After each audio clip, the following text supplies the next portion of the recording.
ప్రియమైన దైవజనాంగమా, దేవాది దేవుడు తన కొరకు ఒక సమూహమును ఏర్పాటు చేసుకుని, తన కొరకు ఒక సమాజమును సిద్ధపరచుకుని ఒక విలువైన మందిర నిర్మాణాన్ని చేపట్టాడు అన్న సంగతి నేడు అందరికీ తెలుసా అని అంటే అందరికీ తెలీదు, కొందరికీ తెలుసు. ఒక మందిర నిర్మాణాన్ని దేవుడు చేపట్టాడు. అది దావీదు కట్టిన మందిరం కాదు, సొలొమోను అనగా దావీదు ద్వారా సొలొమోను కట్టిన మందిరం కాదు. ఆ తర్వాత ఎజ్రా కాలంలో, నెహెమ్యా గారి కాలంలో తిరిగి పునర్నిర్మాణం చేయబడినటువంటి మందిరం కాదు. ఆ తర్వాత యేసుక్రీస్తు ప్రభు వారి కాలానికి కట్టబడినటువంటి, కూల్చబడినటువంటి ఆ మందిరం కాదు. ఎక్కడ మీరు చూసినా ఆ లోక సంబంధమైన మందిర నిర్మాణాల గురించినటువంటి ప్రస్తావన కాదు, కానీ ఒక అద్భుతమైన నిర్మాణాన్ని గురించి దేవుడు ఆలోచన చేశాడు. మొదట 2 దేవాలయాలు కూడా కాలగర్భంలో కలిసిపోయాయి. సొలొమోను గారి కాలంలో కట్టినది కాలగర్భంలో కలిసిపోయింది, ఆ తర్వాత కట్టినది కాలగర్భంలో కలిసిపోయింది. ఇప్పుడు చాలా దేవాలయాలు ఉన్నాయి. ఇక్కడ మాట్లాడుతున్న దేవుని ఒక మహామందిరం, అద్భుతమైన మందిరం. ఆ మందిరం ఏమిటి అని అంటే, ఒక్కసారి బైబిల్ గ్రంథంలో నుండి చూద్దాం. ఎఫెసు పత్రిక 2వ అధ్యాయము 22వ వచనం. ఎఫెసీలకు రాసిన పత్రిక 2వ అధ్యాయము 22వ వచనం ఒకసారి శ్రద్ధగా ప్రతి ఒక్కరు చూడాలి. ఎఫెసీలకు రాసిన పత్రిక 2వ అధ్యాయము 22వ వచనం. ఆయనలో మీరు కూడా ఆత్మ మూలముగా అనగా పరిశుద్ధాత్మ మూలముగా దేవునికి నివాస స్థలమై ఉండుటకు కట్టబడుచున్నారు అన్నాడు. బాగా అర్థం చేసుకోండి. ఈ మహాదేవుని గొప్ప మందిరాన్ని దేవుడు తన కొరకు నిర్మింపజేసుకుంటున్నారు. ఈ నిర్మాణం మొదలుపెట్టింది ఎవరు అంటే సాక్షాత్తు యేసుక్రీస్తు ప్రభు. పునాది వేయబడింది, ఆయన మీదనే పునాది వేశారు. ఆయన మీద వేయబడినటువంటి పునాది నేటి వరకు కూడా ఒక మహా అద్భుతమైనటువంటి నిర్మాణం జరుగుతూనే ఉంది. తరాలు గడుస్తున్నాయి, యుగాలు గడుస్తున్నాయి, నిర్మాణం జరుగుతోంది. ఒక మహాదేవుని మందిరం కట్టబడుతోంది. ఇదే ఇక్కడ చెప్తున్నాడు పౌలు, అపోస్తలుడైన పౌలు 20వ వచనం నుంచి మీరు చదివితే, క్రీస్తు యేసే ముఖ్యమైన మూలరాయి అయి ఉండగా, క్రీస్తు యేసు ఆయనే ముఖ్యమైన మూలరాయి, ఆయన పునాది రాయి, ముఖ్యమైన మూలరాయి అయి ఉండగా అపోస్తలులు ప్రవక్తలు వేసిన ఆ పునాది మీద మీరు కట్టబడి ఉన్నారు. ప్రతి కట్టడము ఆయనలో చక్కగా అమర్చబడుతుంది.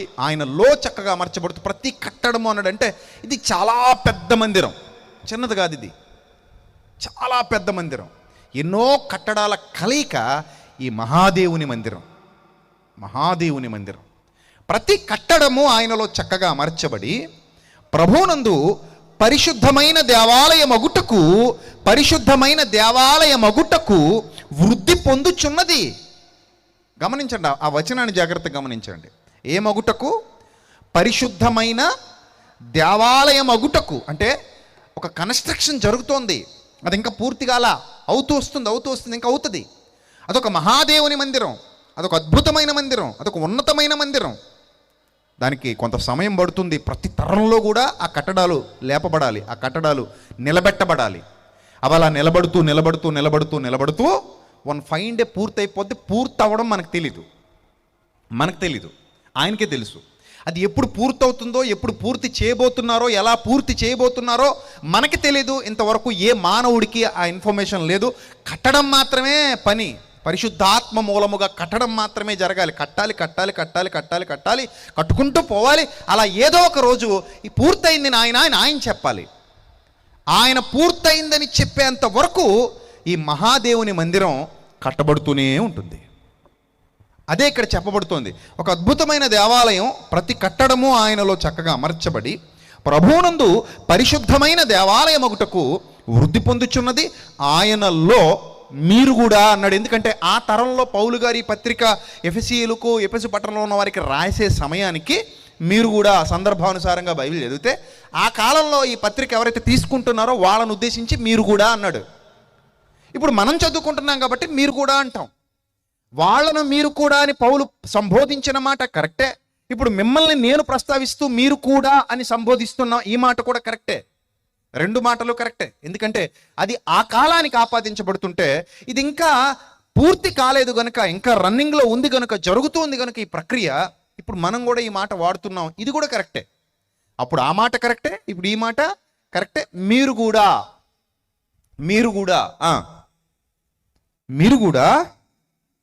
ఆత్మ మూలము గనక, పరిశుద్ధాత్మ మూలముగా దేవునికి నివాస స్థలమై ఉండుటకు ఏమవుతున్నారు? కట్టబడుచున్నారు. This is the planning, God's planning. ఇది దేవుని యొక్క అమూల్యమైన ప్రణాళిక, చక్కటి ప్రణాళిక రచన. ఇది ఆయన ప్రణాళికలో భాగం. ఒక అద్భుతమైన మందిరాన్ని నిలబెట్టాలి, ఒక అద్భుతమైన మహాదేవుని మందిరాన్ని కట్టాలి. ఆ మందిరంలో నేను శాశ్వత కాలం నివాసం ఉండాలి. ఆ మందిరమునకు స్తంభంగా నువ్వు నిలబడాలి అనుకుంటే నిన్ను నువ్వే చెక్కుకోవాలి. ఇదెంత విచిత్రం అంటే ఆ చెక్కబడిన అందమైన స్తంభాన్ని తీసుకుని దేవుడు తన మందిరంలో నిలబెట్టుకోబోతున్నాడు. ఈ మందిరానికి మరో పేరు కూడా ఉంది. ఈ మహాదేవుని మందిరానికి మరో పేరుంది. ఆ పేరేంటి అనేది జాగ్రత్తగా చూస్తే ఒకసారి గలతీ పత్రిక 6వ అధ్యాయము 10వ వచనాన్ని ధ్యానిద్దాం. అందరూ తీయండి దయచేసి. గలతీ పత్రిక 6వ అధ్యాయము 10వ వచనం దయచేసి అందరూ చూడాలి. మీ బైబిల్ గ్రంథాన్ని తెరిచి గలతీ పత్రిక 6వ అధ్యాయము 10వ వచనం. కాబట్టి మనకు సమయము దొరికిన కొలది అందరి ఎడలను విశేషముగా విశ్వాస గృహమునకు చేరిన వారి ఎడలను మేలు చేయుదుము అన్నాడు. క్రైస్తవుడు మేలు చేసేది కేవలం క్రైస్తవులకు మాత్రమే కాదు అనే వచనం ఇక్కడ స్పష్టమవుతోంది. క్రైస్తవుడు మేలు చేయటం మొదలు పెడితే అందరికీ చేస్తాడట మేలు. అందరి ఎడల మేలు చేయాలి. అందరి ఎడల నిన్ను వలె నీ పొరుగువానిని ప్రేమించు అన్నారు యేసుక్రీస్తు ప్రభువారు. ఇంతకీ ఎవడు ప్రభువా నా పొరుగువాడంటే అక్కడ ఒక చక్కటి ఉపమానం కూడా చెప్పారు. అక్కడ ప్రూవ్ చేశారు ఎవరు నీ పొరుగువాడు అనేది, ఎవరు నీ నేబర్ అనేది. సో ఇక్కడ మనం జాగ్రత్తగా గమనిస్తే ఆ పొరుగువారిని ప్రేమించేటప్పుడు మేలు చేసే విషయానికి వస్తే అందరికీ మేలు చేస్తాడు క్రైస్తవుడు. అట్ ద సేమ్ టైం ఎవరికి ఎక్కువ మేలు, ఎవరికి విశేషముగా మేలు చేస్తాడంటే విశ్వాస గృహమునకు చేరిన వారి ఎడల అన్నాడు. అంటే వీళ్ళకి ప్రియారిటీ ఇస్తున్నాడు. ఎవరు వీళ్ళు? విశ్వాస గృహమునకు చేరిన వారు. ఏ గృహము? విశ్వాస గృహము. ఎలా ఉంటుంది చెప్పండి? ఇప్పుడు చూసారా విశ్వాస గృహాన్ని?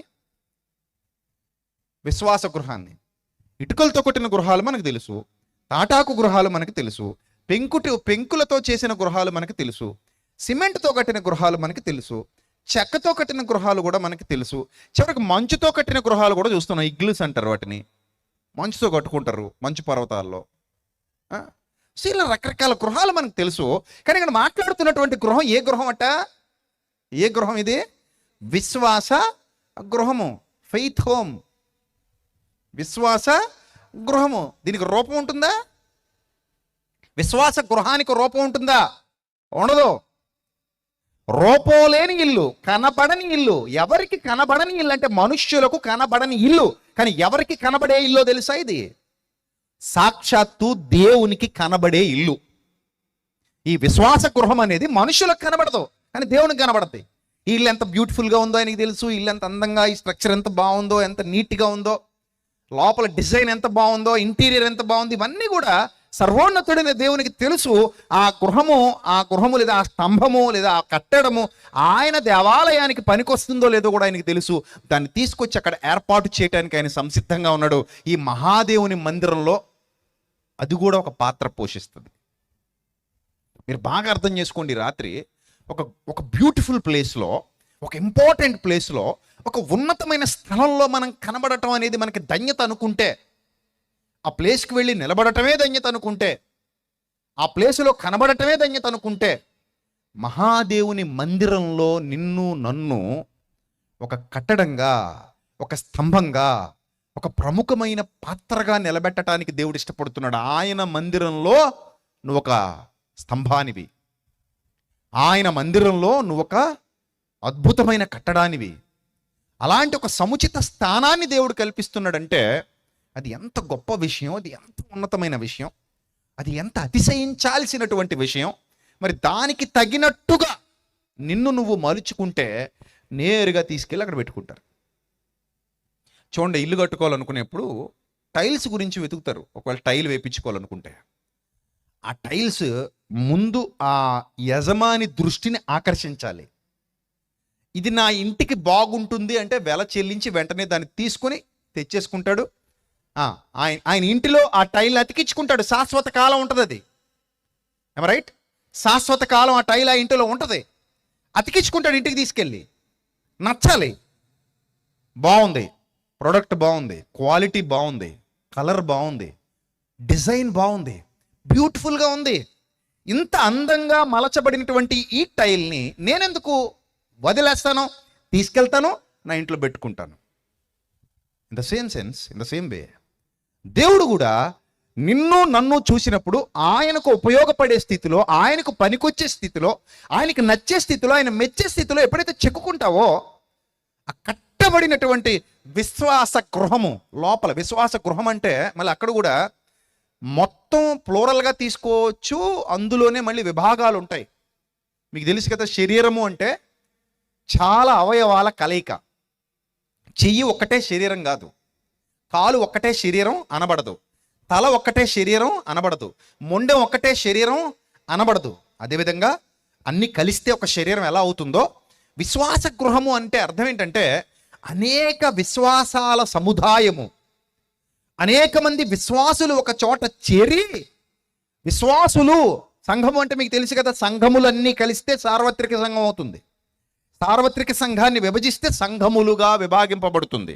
శరీరం అవయవాలుగా విభాగింపబడి అన్నీ ఏకమైతే ఎలా శరీరం అవుతుందో, అలాగే సంఘములన్నీ ఏకమైతే సార్వత్రిక సంఘం అవుతుంది. Universal God's church. ఆ మహాదేవుని అద్భుత నిర్మాణానికి ఎంతమందినైతే ఎన్నుకుంటున్నాడో, ఎంతమందినైతే ఏర్పరచుకుంటున్నాడో, ఏ కట్టడాన్ని అయితే పిలుచుకుంటున్నాడో, విశ్వాస గృహమునకు ఆ ఫెయిత్ హోమ్లో ఎవరెవరైతే నిలవబడుతున్నారో వాళ్ళందరూ కలిస్తేనే ఫెయిత్ హోమ్. వాళ్ళందరూ కలిసి కట్టబడుతుంటేనే విశ్వాస గృహం. అంటే ఈ గృహానికి వాడుతున్నటువంటి మెటీరియల్ ఏమిటి అంటే అక్కడే చెప్పేశాడు. ఏంటి చెప్పండి మెటీరియల్? విశ్వాసం. విశ్వాసము లేకుండా దేవునికి ఇష్టడై ఉండుట, విశ్వాసము లేకుండా దేవునికి ఇష్టడై ఉండుట. గట్టిగా చెప్పాలి, గట్టిగా చెప్పాలి. అసాధ్యము.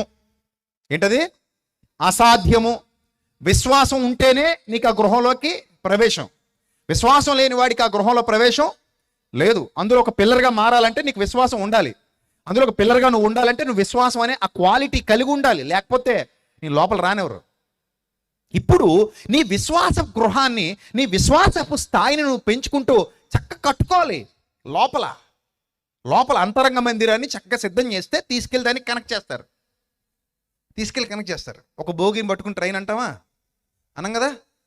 చాలా పెద్ద ట్రైన్ ఉందంటే ఎన్నో బోగీలు కలిస్తేనే ఏమైంది అది? ఎన్నో బోగీలు కలిస్తే ఏమైంది? ఇంజిన్తో పాటు ట్రైన్, చాలా పెద్ద ట్రైన్ అది, చాలా పొడవాటి ట్రైన్ అది. ఆ ట్రైన్కి ఒక బోగి ఒక బోగి ఒక బోగి ఒక బోగి జత చేయబడింది, పొడవాటి ట్రైన్ అయింది. అర్థమైందా? అలాగే ఎన్నో ఎన్నో విశ్వాస సమూహాల కలయిక విశ్వాస గృహం అవుతోంది.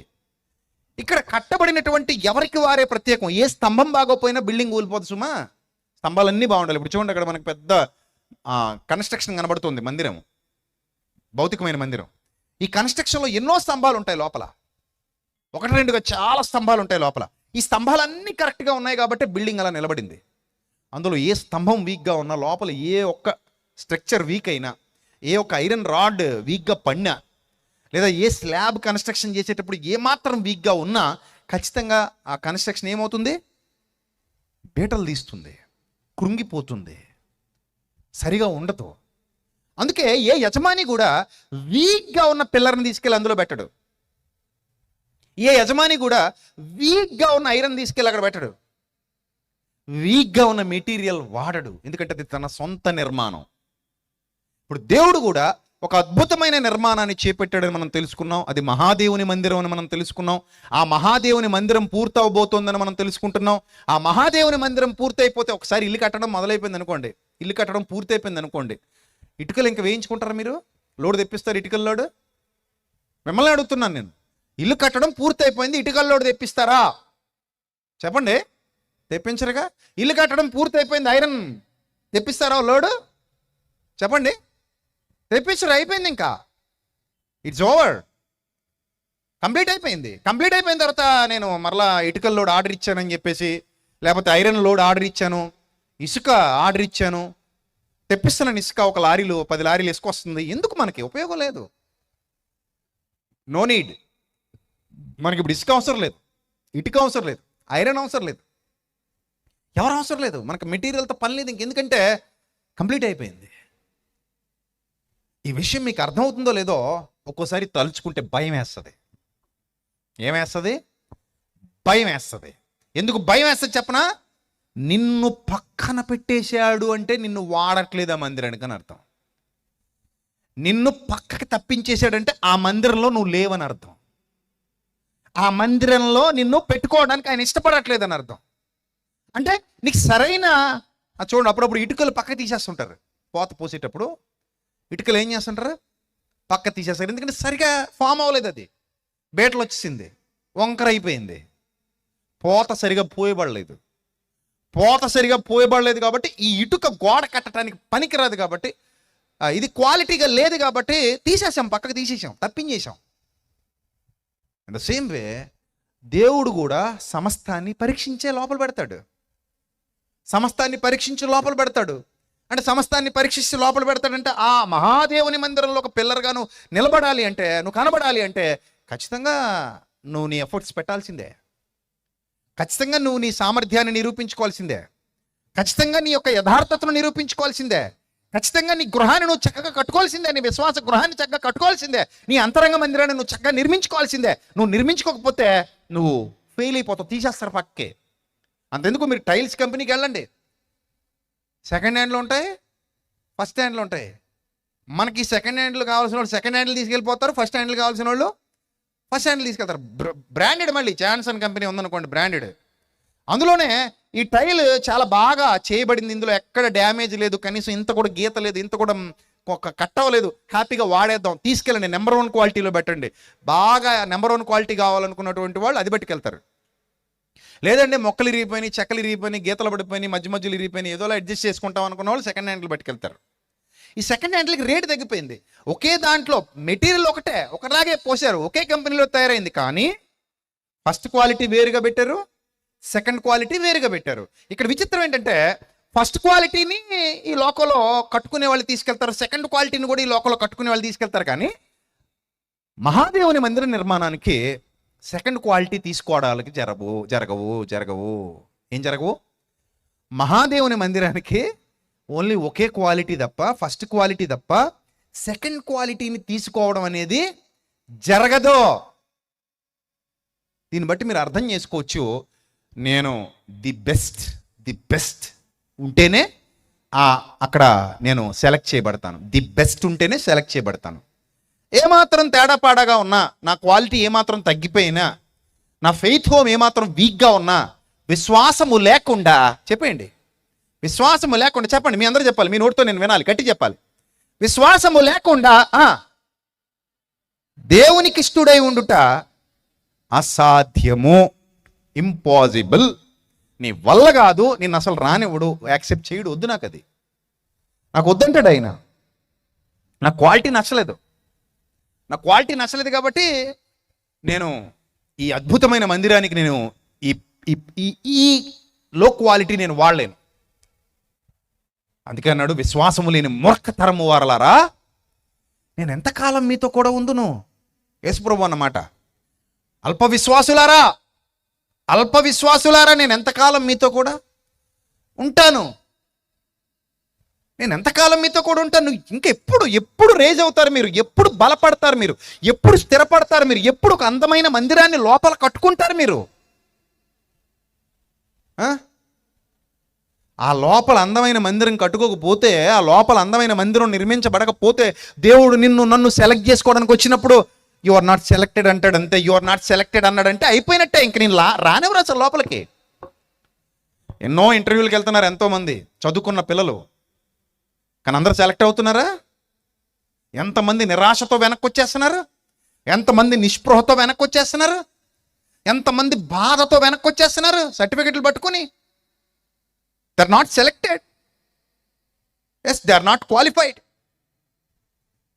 ఎందుకంటే వాళ్ళని వెళ్ళిపోమన్నారు. మీరు వద్దయ్యా, మాకు మీరు సెట్ అవ్వలేదు, మాకు మీరు సెలెక్ట్, మా కంపెనీకి మీరు పనికిరారు, మా కంపెనీ మిమ్మల్ని యాక్సెప్ట్ చేయట్లా, మా కంపెనీ మిమ్మల్ని కోరుకోవట్లా, కాబట్టి వెళ్ళిపో అని పంపించేస్తే వెనక్కి వచ్చేసారు. ఎంత దిగులుతో ఉంటారో తెలుసా వాళ్ళు, ఎంత బాధతో ఉంటారో తెలుసా. తలుపు వేయబడిన తర్వాత ఓ అల్ప విశ్వాసి, ఓ బలహీన విశ్వాసి, తలుపు వేయబడిన తర్వాత మన పరిస్థితి కూడా అలాగే ఉంటుందేమో జాగ్రత్త. తలుపు వేయబడిన తర్వాత మన స్థితి కూడా అలానే ఉంటుందేమో జాగ్రత్త. మన బ్రతుకు కూడా అలాగే ఉంటుందేమో జాగ్రత్త. ఎందుకంటే పరీక్షించువాడు ఆయన. మనుష్యులు పరీక్షించరు.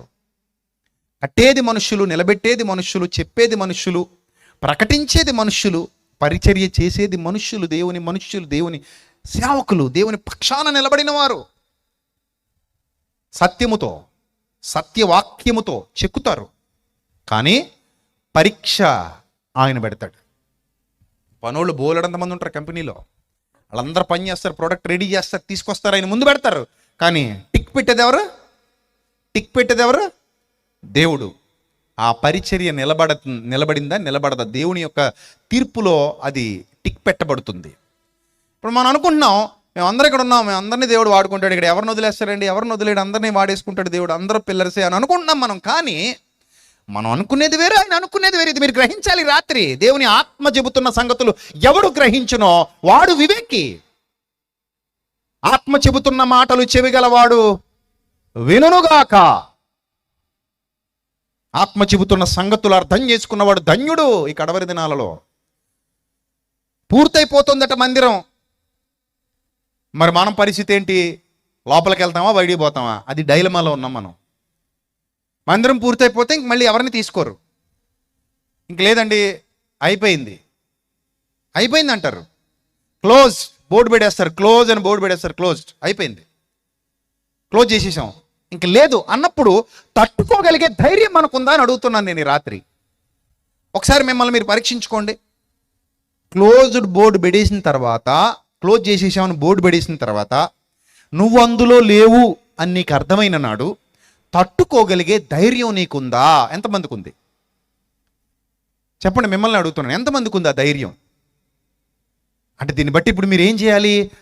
త్వరగా మీ విశ్వాస గృహాన్ని లోపల ఏం చేసుకోవాలి చెప్పండి? ఏం చేసుకోవాలి? పూర్తి చేసుకోవాలి. ఆ అల్పము అనే దాని నుంచి అధికము అనే దిశగా అడుగులు వేయాలి. లేకపోతే పోద్ది, మన మొత్తం పోద్ది, ఉపయోగం లేకుండా అయిపోతాం. ఇంత పోరాటం పోరాడి ఇంటి వెనక చచ్చిపోయాడు అన్నట్టు అయిపోద్ది పరిస్థితి. అలా జరగకూడదు అని అంటే ఖచ్చితంగా మన విశ్వాస గృహ నిర్మాణాన్ని అందంగా జరిగించుకోవాలి. అందంగా. నాకు తెలిసిన ఒక ఇల్లు కట్టే ఒక వ్యక్తి ఉన్నాడు, బాగా పెనాసోడు, బాగా. అతను ఏం చేశాడంటే ఈ పోత పోసే మనుషుల్ని పెట్టుకున్నాడు ఒకరోజు. ఇల్లు కట్టేటప్పుడు స్లాబ్ వేసే మనుషుల్ని, వాళ్ళకి పసుపు నీళ్ళు కొట్టేసిన పులిహోర పెట్టాడంట. మామూలుగా పోత పోయడానికి వచ్చిన వాళ్ళకి మంచి భోజనం పెడతారు, ఎందుకంటే వాళ్ళు చాలా కష్టపడతారు, చాలా హార్డ్ వర్క్ చేస్తారు కాబట్టి. ఈ పసుపు నీళ్ళు కట్టేసిన పులిహోర, అందులో పోపు లేదు, తాలింపు లేదు, కనీసం కరివేపాకు కూడా లేదు. అలాగే ఒక పీనాసుడు కదా, ఏదో తూతు మంత్రంగా పెట్టేసి పంపించేద్దాం అన్నట్టు పెట్టేశాడు. అందరు తిన్నారు, చిరాకు పడ్డారు. టీచరట, టీ నిండా పల్చటి పాలు 10% అయితే నీళ్లు 90% ఉన్నాయి. ఆ టీ తాగారు, పక్కనే ఉన్న కాలువలో పోసారు. ఛీ అనుకున్నారు. ఇడికి ఇలా కాదని ఏం చేశారంటే పోత పోసుకుంటూ పోయారు మొత్తం. కానీ ఐరన్ కింద ఉండిపోయింది, సిమెంట్ పైన ఉండిపోయింది. స్లాబ్ తీసే టైంకి వాళ్ళకి ఏం కనబడుతుందంటే, ఏం కనబడుతుంది? ఐరన్ కనబడుతుంది, దానిపైన సిమెంట్ ఉంది. ఇక్కడ ఏం చేస్తాడు ఇప్పుడు? మొత్తం కొట్టించుకొని మళ్ళీ వేసుకున్నాడు. నాకు తెలిసి పులిహోరకి ఎక్కువ వద్దా, రీకన్స్ట్రక్షన్కి ఎక్కువ వద్దా? దేనికి ఎక్కువ వద్ది? పులిహోరకి ఎక్కువ వద్దా, టీకి ఎక్కువ వద్దా, మళ్ళీ రీకన్స్ట్రక్షన్కి ఎక్కువ వద్దా? ఏదో సంచి లాభం చిల్లు పట్టుకుపోయిందంట. అలాగా ఈ పులిహోరకి, తర్వాత ఏంటి టీకి ముఖం చూసుకుంటే వాళ్ళు పని సక్రమంగా చేయలేదు. మరి టిట్ ఫర్ టాట్ అన్నట్టు అయిపోయింది. ఏమైంది అప్పుడు? వేస్ట్ అయిపోయింది. అక్కడ కన్స్ట్రక్షన్ మళ్ళీ కూల్చాల్సి వచ్చింది. ఇంకో విచిత్రమైన మాట చెప్పనా, ఇక్కడికి వెళ్ళాక మళ్ళీ రీకన్స్ట్రక్షన్ చేయడానికి మనకి దెర్ ఈజ్ నో ఛాన్స్. ఒకవేళ ఛాన్స్ ఏదైనా ఉంటే ఇప్పుడే ఉంది. నీతో దేవుడు మాట్లాడుతున్నాడు. ఇప్పుడు ఒక విషయం మీకు చెప్తాను, గుర్తు చేస్తాను. ఇప్పుడు ఒక విషయం అవసరం గుర్తు చేస్తాను. ధనవంతుడు అక్కడికి వెళ్ళిపోయాక అడుగుతున్నాడు అబ్రహాముని. ఏమని అడుగుతున్నాడు? అబ్రహమా, తన వేలి కొనను నీళ్లలో ముంచి నా నాలుకను చల్లార్చుటకు అక్కడున్న లాజర్ని ఇక్కడికి పంపించాను అడిగాడు. అక్కడున్న లాజర్ని ఇక్కడికి పంపించు. అప్పుడు అబ్రహాం అంటున్నాడు, నో వే, నో వే, అవ్వదు. అక్కడ వారు ఇక్కడికి, ఇక్కడ వారు అక్కడికి దాటి రాజాలకు ఉండునట్లు మనకు నీకు నాకు మధ్య ఒక మహాగాధం ఉంచబడినది. No no chance. కుదరదు బిడ్డ, కుదరదు నాయన అన్నాడు. అప్పుడు నాకెలాగూ అవ్వదు అని తెలుసుకొని ఇప్పుడు నేను మరలా రీకన్స్ట్రక్షన్ చేసుకోలేను. ఇప్పుడు నా కన్స్ట్రక్షన్ వీక్ అయిపోయింది, బలహీనంగా ఉంది, అసలు లేదేమో, కన్స్ట్రక్షన్ స్టార్ట్ చేయలేదేమో, ఇంకా అసలు యాత్రే మొదలు పెట్టలేదేమో. విశ్వాస యాత్ర కొందరి జీవితాల్లో. కొందరు మొదలు పెడతారు, మధ్యలో ఆపేస్తారు. కొందరు మొదలు పెడతారు, వీక్గా ఉంటారు. కొందరు మొదలు పెడతారు, కొంత దూరం వెళ్ళి ఆపేస్తారు. కొంతమంది స్ట్రాంగ్గా ఉంటారు, స్ట్రాంగ్ అయిపోతారు విశ్వాసంలో. అందుకే మరలా గుర్తు చేస్తున్నాను, విశ్వాసం లేకుండా దేవునికి ఇష్టడై ఉండుట అసాధ్యం. సరే, ఇప్పుడు నాకు ఎలాగో పని అవ్వదు కాబట్టి మరి ఏం చేద్దామని, నాకు ఇంకా సహోదరులు ఉన్నారు భూమి మీద, కాబట్టి ఈ చచ్చిపోయినాడు వాళ్ళ దగ్గరికి వెళ్ళి నిజం చెప్పేసి వచ్చేస్తే, పరిస్థితి ఎలా ఉంది, ఇక్కడ ఇలాంటి పరిస్థితులు ఉన్నాయి, ఇక్కడ వాతావరణం అసలు బాగాలేదు, ఇక్కడ చాలా ఇబ్బందులు ఎదుర్కోవాలి, అక్కడ ఉన్న సుఖాలు ఇక్కడ లేవు, అక్కడ బాగానే గడిచిపోయింది ఎవ్రీడే, ఇక్కడికి వచ్చేసరికి మాత్రం ప్రతిరోజు అక్కడేమో ప్రతిరోజు హాలిడే, ఇక్కడ ప్రతిరోజు మండే అంటే సోమవారం కాదు, మంటలు మండే అని అర్థమైందా? సో అలాంటి భయంకరమైన పరిస్థితిలో ఉన్నాం మనం. ఇక్కడ ఈ విషయాన్ని చచ్చిపోయినోడు వెళ్ళి చెప్తే వాళ్ళు వినేస్తారు.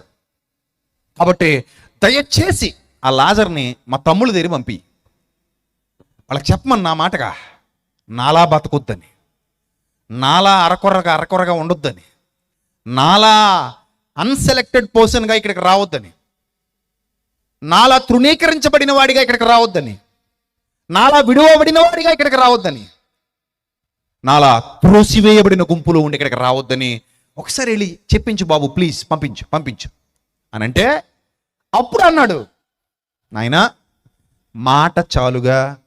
ఏం చాలు? మాట చాలుగా. ఆ మాట చెవులలోకి వెళ్ళాలిగా.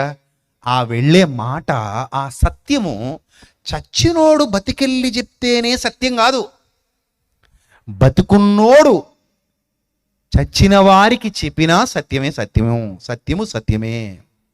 చనిపోయిన వాడు బతికొచ్చి చెప్పాల్సిన పని లేదు. బ్రతికున్నవాడు మృతులకు, అనగా జీవిస్తున్నామన్న పేరు మాత్రం ఉన్న మృతులకు చెప్పినా కూడా సత్యమే. అక్కడ వినకపోతే ఇక్కడ విని చేసేది ఏమీ లేదు. గనుక అక్కడ మోషేయు ప్రవక్తలు ఉన్నారు, వారి మాట విననప్పుడు ఈ చనిపోయిన వాడు బ్రతికెళ్ళి చెప్పినా కూడా వాడు వినడు, ఎలాంటి ఉపయోగం ఉండదు. గనుక నువ్వు గమ్మునుండు, నీ బాధ ఏదో నువ్వు పడు. అలా కాదు బాబయ్య, ఇంకేం లేదు, no chance. Is there any way? No way, అంతే. No way, no chance, no option. ఇప్పుడు ఆలోచించండి, ఎలా కడదాం? విశ్వాస గృహాన్ని కట్టాలా వద్దా? చెప్పాలమ్మా, కట్టాలా వద్దా? కట్టాలి. ఎలా కట్టాలి? దేవుడు సెలెక్ట్ చేసేలా కట్టాలి. ఏ క్వాలిటీతో కట్టాలి? Number 1 quality. 2 లేదు ఇంక అసలు. విశ్వాసం నెంబర్ 1, విశ్వాసం నెంబర్ చెప్పండి 2, విశ్వాసం number 3, first class, second class, 3ది ఏంటట ఆర్డినరీ పాస్, ఇంకోటి ఏంటి, అలా ఉంటాయేటి. దేవుడి దగ్గర లేవు. మహాదేవుని మందిరానికి ఫస్ట్ క్లాసు లేదు, second class, third class, fourth class, ఇంక క్లాసులు ఉండవు. ఒకటే ఒక క్లాసు, అదే ఫస్ట్ క్లాస్. ఒకటే క్లాసు, ఫస్ట్ క్లాస్, అంతే. ఆయన ఆ క్లాస్ మాత్రమే తీసుకుంటాడు. మరి నువ్వు ఆయన మందిరంలో శాశ్వత కాలం ఉండాలనుకుంటున్నావా ఒక పిల్లర్గా? ఆయన మందిరంలో సదాకాలము నిలిచి ఉండాలనుకుంటున్నావా?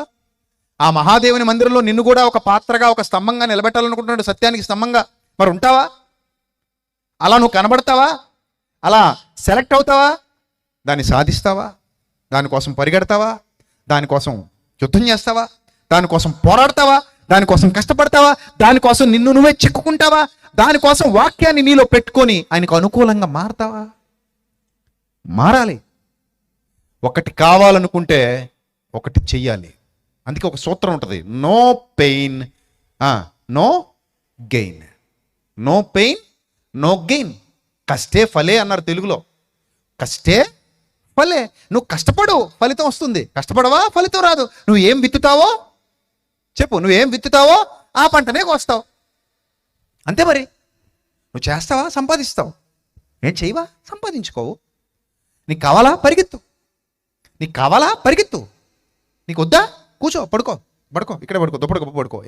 నిన్ను ఎవడేమంటాడు? నువ్వు పడుకున్నందుకు కానీ నీకేం రాదు, పరిగెత్తినందుకు కానీ నీకు దొరుకుతుంది. పరిగెత్తు, ప్రతివాడికి దొరుకుతుంది. పడుకున్న ఏ ఒక్కడికి ఏదీ దొరకదు. నీకు కావాలా, పరిగెత్తు. వద్దా, పడుకో. సోమరిపోతుల్లో వ్యవహరించు. కష్టపడకుండా ఏది రాదు. ఇప్పుడు నేను నా విశ్వాస గృహాన్ని కట్టుకుంటేనే ఆ మహాదేవుని మందిరంలో చోటు దొరుకుతుంది అని నాకు అర్థమైనప్పుడు ఖచ్చితంగా నేను నా నెంబర్ 1 క్వాలిటీ గృహాన్ని కట్టాలి. కట్టి చూపించాలి. లేకపోతే నాకు దొరకదు. కట్టి చూపించాల్సిందే. అసాధ్యమైనది అనుకున్న ప్రతిదాన్ని ఏం చేయాలి? సుసాధ్యం చేయాలి. చూడండి, మీకు స్క్రీన్ మీద ఒక ఇమేజ్ చూపిస్తాను. చూడండి. ఒక చిరుతపులి ఒక చెట్టు మీద నిలబడి ఉంటుంది. స్క్రీన్ మీద మీరు ఇమేజ్ చూస్తారు. చూడండి ఒకసారి. స్క్రీన్ మీద ఒక ఇమేజ్ చూస్తున్నారు మీరు. ఒక చిరుతపులి ఎక్కడ నిలబడి ఉంది? ఒక చెట్టు మీద నిలబడి ఉంది. రైట్? కనబడిందా మీకు? కనబడితే చేయి చూపించండి. ఏమ్మా, కనబడిందా? చేయి చూపిస్తున్నారు. ఎంతమంది చూపిస్తున్నారు చెయ్యి? Right, very good. మీకు కనబడింది. నాకేం కనబడట్లేదు ఇక్కడ. నాకు కనబడట్లా. సరే, మీకు కనబడితే చాలు. రేపు నాకు కూడా కనబడేలాగా ఏమైనా అరేంజ్ చేయండి. అంటే నాకు ఒక ఐడియా ఉంటుంది మీరు ఏం చూస్తున్నారు అనేది. సరే, స్క్రీన్ మీద మీకు ఇమేజ్ కనబడుతోంది. అందులో ఒక చిరుతపులి ఎక్కడ నిలబడి ఉందమ్మా? ఎక్కడ నిలబడి ఉంది? ఒక చెట్టు మీద నిలబడి ఉంది కదా. ఆ చెట్టుకి ఏదో ఏడానైనట్టుంది. ఏంటది? ఏమనిపిస్తుంది మీకు? అది గడ్డిమీట? ఏంటది? ఒటిగడ్డ? ఏంటమ్మా అది? ఏదో కనబడుతుందా మీకు? దాని కింద మరో పులి కనబడుతుందా? దాని కింద జూమ్ చేసి చూడండి. దాని కింద ఇంకో పులి కనబడుద్దా మీకు? అంటే ఇది ఒరిజినల్ పిక్చర్. ఇది ఏఐ పిక్చర్ కాదు, ఒరిజినల్ పిక్చర్. ఒరిజినల్గా తీసిన పిక్చర్ ఇది. అంటే ఇప్పుడు ఒక పులి, ఒక చిరుతపులి, దాని కింద ఇంకో చిరుతపులి ఉంది. ఇవన్నీ కూడా పైకెక్కి నిలబడ్డాయి. అంత స్ట్రాంగ్గా ఉన్న అదేంటో తెలుసా? అదొక పక్షి గూడు. నిజం, పచ్చి నిజం. మీరు చూస్తున్నది నిజం. అదేంటది? ఒక పక్షి గూడు. వివో బర్డ్ అంటారు దాన్ని. Vivo bird. మీ స్క్రీన్ మీద చూడొచ్చు. Vivo birds. నెక్స్ట్ ఇంకోటి చూపించండి. ఆ వివో బర్డ్ అనేది పట్టుకున్నట్టు ఒక అందమైన నెస్ట్. అది ఒక పక్షి గూడు. అది ఒక పక్షి గూడు. ఈ గూడు ఒక సమూహం కలిసి కడతాయి. అంటే ఈ వివో బర్డ్స్ అన్నీ కలిపి సోషియబుల్ వివో బర్డ్స్. ఈ బర్డ్స్ అన్ని కలిసి ఒక అందమైన గూడు కడతాయి. ఎంత బలంగా కడతాయంటే ఆ చెట్టు మీద గూడు కట్టాక చిరుతపులు వచ్చి దాని మీద ఎక్కి నిలబడినా ఆ గూడు కించిత్ కూడా కదలదు. కట్టింది గడ్డితో. లోపల మళ్ళీ ఆ గడ్డి కూలిపోకుండా ముళ్ళ మొక్కలు, ముళ్ళ కంచెలు అన్నీ తెచ్చుకొని చక్కగా కడతాయి. ఆఫ్రికాలో ఉంటాయి ఈ పక్షులు. కొలహరి అనే ప్రాంతంలో, ఆఫ్రికా ఎడారిలో ఎక్కువ కనిపిస్తాయి ఇవి, ఈ వివో బర్డ్స్ అనేవి. అక్కడ కడతాయి ఈ గూళ్ళు. చూడండి ఎన్ని రకాలుగా గూళ్ళు కట్టాయంటే అవి. ఒక ఎడారిలో ఒక పోల్స్ మీద చూడండి, టెలిఫోన్ స్తంభాల్లా ఉంటాయి కదా, టెలిఫోన్ పోల్స్, ఐరన్ పోల్స్. ఈ పాత పోల్స్ వాడకుండా వదిలేసినటువంటి పోల్స్ మీద, ఐరన్ పోల్స్ మీద, టెలిఫోన్ పోల్స్ మీద ఇలాంటి చెట్ల మీద చూడండి, చెట్ల మీద ఎంత చక్క కట్టేసినాయి చూడండి. చెట్ల మీద ఒక ఒక ఒక ఒక ఎండిపోయిన చెట్టు మీద చూడండి ఎంత చక్కగా గూళ్ళు కట్టేసినాయో. పైన చిన్నగా ఆకులు ఉన్నాయి. ఎడారిలో ఉన్న చెట్టు అది. ఆ చెట్టు మీరు చూడొచ్చు స్క్రీన్ మీద. ఆ చెట్టు మీద చక్కగా గూడు కట్టేసింది అది. చుట్టూతా కట్టేసింది చూడండి. ఆ చెట్టు మీద ఎలా కట్టేసింది గూళ్ళు. దీని మీదకెక్కి ఒక చిరుతపులు నిలబడినా దానికి ఏం అవ్వదు. అంత బలంగా అంత స్ట్రాంగ్ కన్స్ట్రక్షన్ చేసేవి. ఆ పక్షులు చూసారు ఎంత చిన్నగా ఉన్నాయో. ఈ పక్షి ఆ గూడు కట్టడానికి, వివో బర్డ్ ఆ గూడు కట్టడానికి మరి పుల్లలు, ముళ్ళ కంచెలు, గడ్డి, ఎండుగడ్డి ఇవన్నీ తెచ్చుకోవాలి. 500 టైమ్స్ వెళ్తుందంట బయటికి. ఎన్నిసార్లు, ఎన్ని ట్రిప్పులు వేస్తుందట? దాదాపు సుమారుగా 500 ట్రిప్పులు వేస్తుందట. 500 ట్రిప్పులు. దేనికది దాని భాగం అది కట్టేస్తుంది, దాని గది అది కట్టేస్తుంది. పొడవాటి ఒక భాగాన్ని కట్టేస్తే అన్ని కలిపి ఒక 500 పక్షులు కలిసి అన్ని కలిపి మళ్ళీ దాన్ని జతపరిచేస్తాయి. అంటే ఒక్కొక్క గది ఒక్కొక్కళ్ళు కట్టినట్టు అనమాట. ఒక్కొక్క గది ఒక్కొక్కళ్ళు కడితే అందరూ కలిపి దాన్ని మళ్ళీ మిక్స్ చేసేస్తారు. మిక్స్ చేసేస్తే ఈ పక్షులన్నీ ఏకమై చెట్టు మొత్తాన్ని ఆక్రమించేస్తాయి. చూడండి ఒక్కొక్కటి. నేను అదే చెప్తున్నా, సంఘాలన్నీ కలిస్తే ఏమవుతుంది? సార్వత్రిక సంఘం అవుతుంది. సంఘాలన్నీ సత్యంలో నిలబడిపోతే ఏమవుతుంది? మహాదేవుని మందిరం అవుతుంది. మహాదేవుని మందిరం అయిపోతే, అది పూర్తయిపోతే అందరూ అక్కడికి వెళ్ళిపోతాం. ఆయన వచ్చేస్తాడు తీసుకెళ్ళిపోవడానికి. మందిరాన్ని తీసుకెళ్ళిపోతాడు. అలాగా తీసుకెళ్ళి ఎక్కడ పెట్టేస్తాడు? మందిరాన్ని తీసుకెళ్ళి పరలోకంలో పెట్టేస్తాడు, నిత్య జీవితంలో పెట్టేస్తాడు. ఇంకా అక్కడ యుగయుగాలు అక్కడే ఉంటుంది ఆ మందిరం. ఇది సజీవమైన దేవుని మందిరం. జీవము లేని మందిరం కాదు, సజీవమైన దేవుని మందిరం. ఈ సజీవమైన దేవుని మందిరం చాలా మంది కలయికలో కట్టబడుతుంది. చాలా మంది నేను, లేకపోతే పాల్ గారు, లేకపోతే ఇంకా చాలా మంది తమ్ముళ్ళు, చాలా మంది సేవకులు, చాలా మంది విశ్వాసులు అందరూ కలిస్తే, అందరూ ఏకమైతే ఒక అద్భుతమైన మందిరం అవుతుంది. అలాగా ఈ వివో బర్డ్స్ చూడండి ఎంత అద్భుతమైన ఇల్లులు కట్టేసుకుని అంటే అది సమిష్టి కలయిక, గ్రూప్ వర్క్. అర్థమవుతుందా? It's a team work. Correct name అది. ఏం వర్క్ అది? Team work. అన్ని కలిసి కట్టాయి, ఒక అద్భుతమైన గూడు కట్టాయి. చూడండి గూళ్ళు చూడండి, ఆశ్చర్యపోతున్నాం మనం. దాదాపు 500 టైమ్స్ వెళ్తున్నాయి బయటికి. అవి ట్రిప్పులు వేస్తున్నాయి. 500 ట్రిప్స్. తర్వాత 18 నుండి 25 రోజుల సమయం తీసుకుంటుందట ఒక్కొక్కటి గూడు కట్టడానికి. 18 నుండి ఎన్ని రోజుల సమయం? 25 రోజుల సమయం తీసుకుంటోంది ఆ గూడు పూర్తి చేయడానికి. క్యాలిక్యులేషన్స్, వాటిని చూసి శాస్త్రవేత్తలు క్యాలిక్యులేట్ చేసి చెప్పారు, అమ్మో ఇవి చాలా తెలివైనవి, ఇవి చాలా టాలెంటెడ్, ఇవి అసలు అవి నెస్ట్ కట్టే విధానం ఉంటుంది, చాలా అద్భుతం అది. ఇంచుమించు 3500 స్ట్రాండ్స్ ఆఫ్ గ్రాస్ తీసుకొస్తాయి. అంత గడ్డి తీసుకొచ్చి చక్కగా పేర్చుకుంటూ మలుచుకుంటూ. ఏమంటే మనకు 2 చేతులు ఉన్నాయి, అటు ఏమైనా చేతులు ఉన్నాయా పక్షులకి? ఉన్నాయా? మరి దేంతో కడుతుంది అది? ముక్కుతో కడద్ది. దానికి ఉన్న ముక్కుతో కడద్ది అంతే. అది దాంతోనే అల్లుతుంది. అసలు దానికి 18 నుంచి 25 రోజులు పట్టింది కదా. ఆ గడ్డి ముళ్ళు ఆ చెత్త చెదారం తెచ్చి నీ దగ్గర పడేసి నువ్వు కట్టు అంటే నీకు 4 రోజుల్లో కట్టగలవు అలాగా చేతులతో? 4 రోజుల్లో అంత అందంగా మనం కట్టగలమా? చేతులు ఉన్నాయి, కాళ్ళు ఉన్నాయి, నోరు ఉంది, అన్నీ ఉన్నాయి. కానీ వాటితో పోటీ పడలేని పరిస్థితి మనిషిది. ఆ ఆర్కిటెక్చర్ ఏంటి, ఆ కన్స్ట్రక్షన్ ఏంటి, ఆ ఇంజనీరింగ్ ఏంటి, ఆ అందం ఏంటి, ఎంత చక్కగా కడుతున్నాయి అవి. ఎంత చక్కగా కడుతున్నాయి అవి. ఆ నిర్మాణం చూస్తే ముచ్చటేస్తోంది కదూ. ఎంత పెద్ద పులొచ్చినా, ఎంత పెద్ద సింహం వచ్చినా, వాటి మీద నిలబడినా కూడా ఏ మాత్రం వాటిని కదపలేని హెల్మెట్ ఆకారంలో చక్కగా కట్టాయి. హెల్మెట్ ఆకారంలో చక్కగా సుమారు అన్ని గూట్లని కలిపేస్తున్నాయి. ఒక అపార్ట్మెంట్ ఆర్కిటెక్చర్ మాదిరిగా కలిపేస్తున్నాయి. కుటుంబాలుగా చెట్టు మీద కలిసి నివసిస్తున్నాయి. నిజంగా వాటి గురించి శాస్త్రవేత్తలు కనిపెట్టినటువంటి రహస్యాల్లో ఒక అద్భుతమైన రహస్యం ఏంటి తెలుసా? ఎండాకాలంలో ఆ గూడు చల్లగా ఉంటుందట, వర్షాకాలంలో వెచ్చగా ఉంటుందట. బా ఎంత అద్భుతమైన ఇల్లు అది. మనకు ఎండాకాలం వచ్చిందంటే ఏసీ వేసుకోకపోతే సచ్చి ఊరుకుంటున్నాం. ఖచ్చితంగా ఇంట్లో ఏమి ఉండాలి? ఇప్పుడు ఏసీ ఉండాలి. ఏసీ లేకపోతే ఎయిర్ కూలర్ లేకపోతే ఉండలేం మనం. అలాగ అయిపోయింది పరిస్థితి. వానాకాలం వస్తే మళ్ళీ హీటర్ కావాలి మనకి, శీతాకాలం వస్తే హీటర్ కావాలి మనకి. అలా ఉన్నాయి మన ఇల్లు.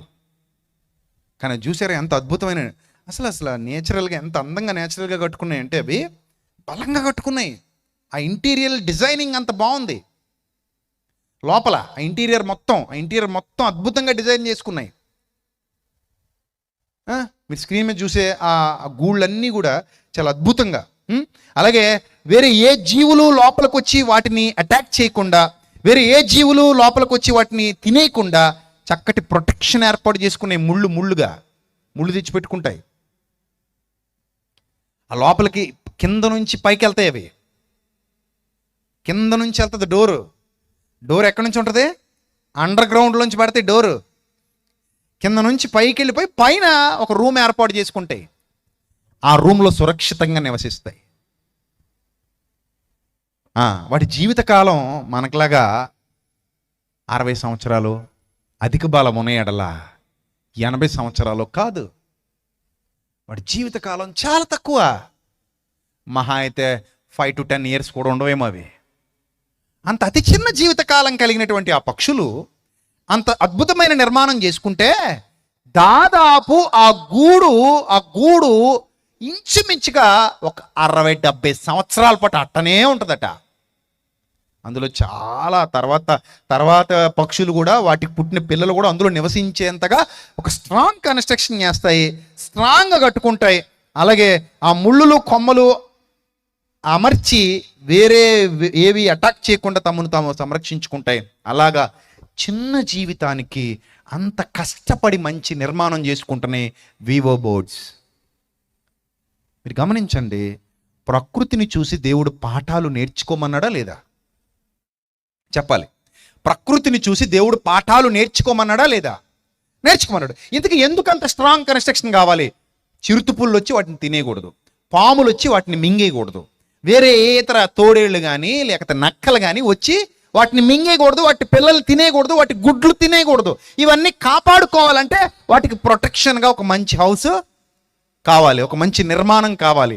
ఆ నిర్మాణం చాలా తెలివిగా ఉండాలి, చాలా యుక్తిగా ఉండాలి. జీవితం ఎంతంటే చాలా చిన్నది. ఒక 10 ఏళ్ళు బతికే అనుకుందాం.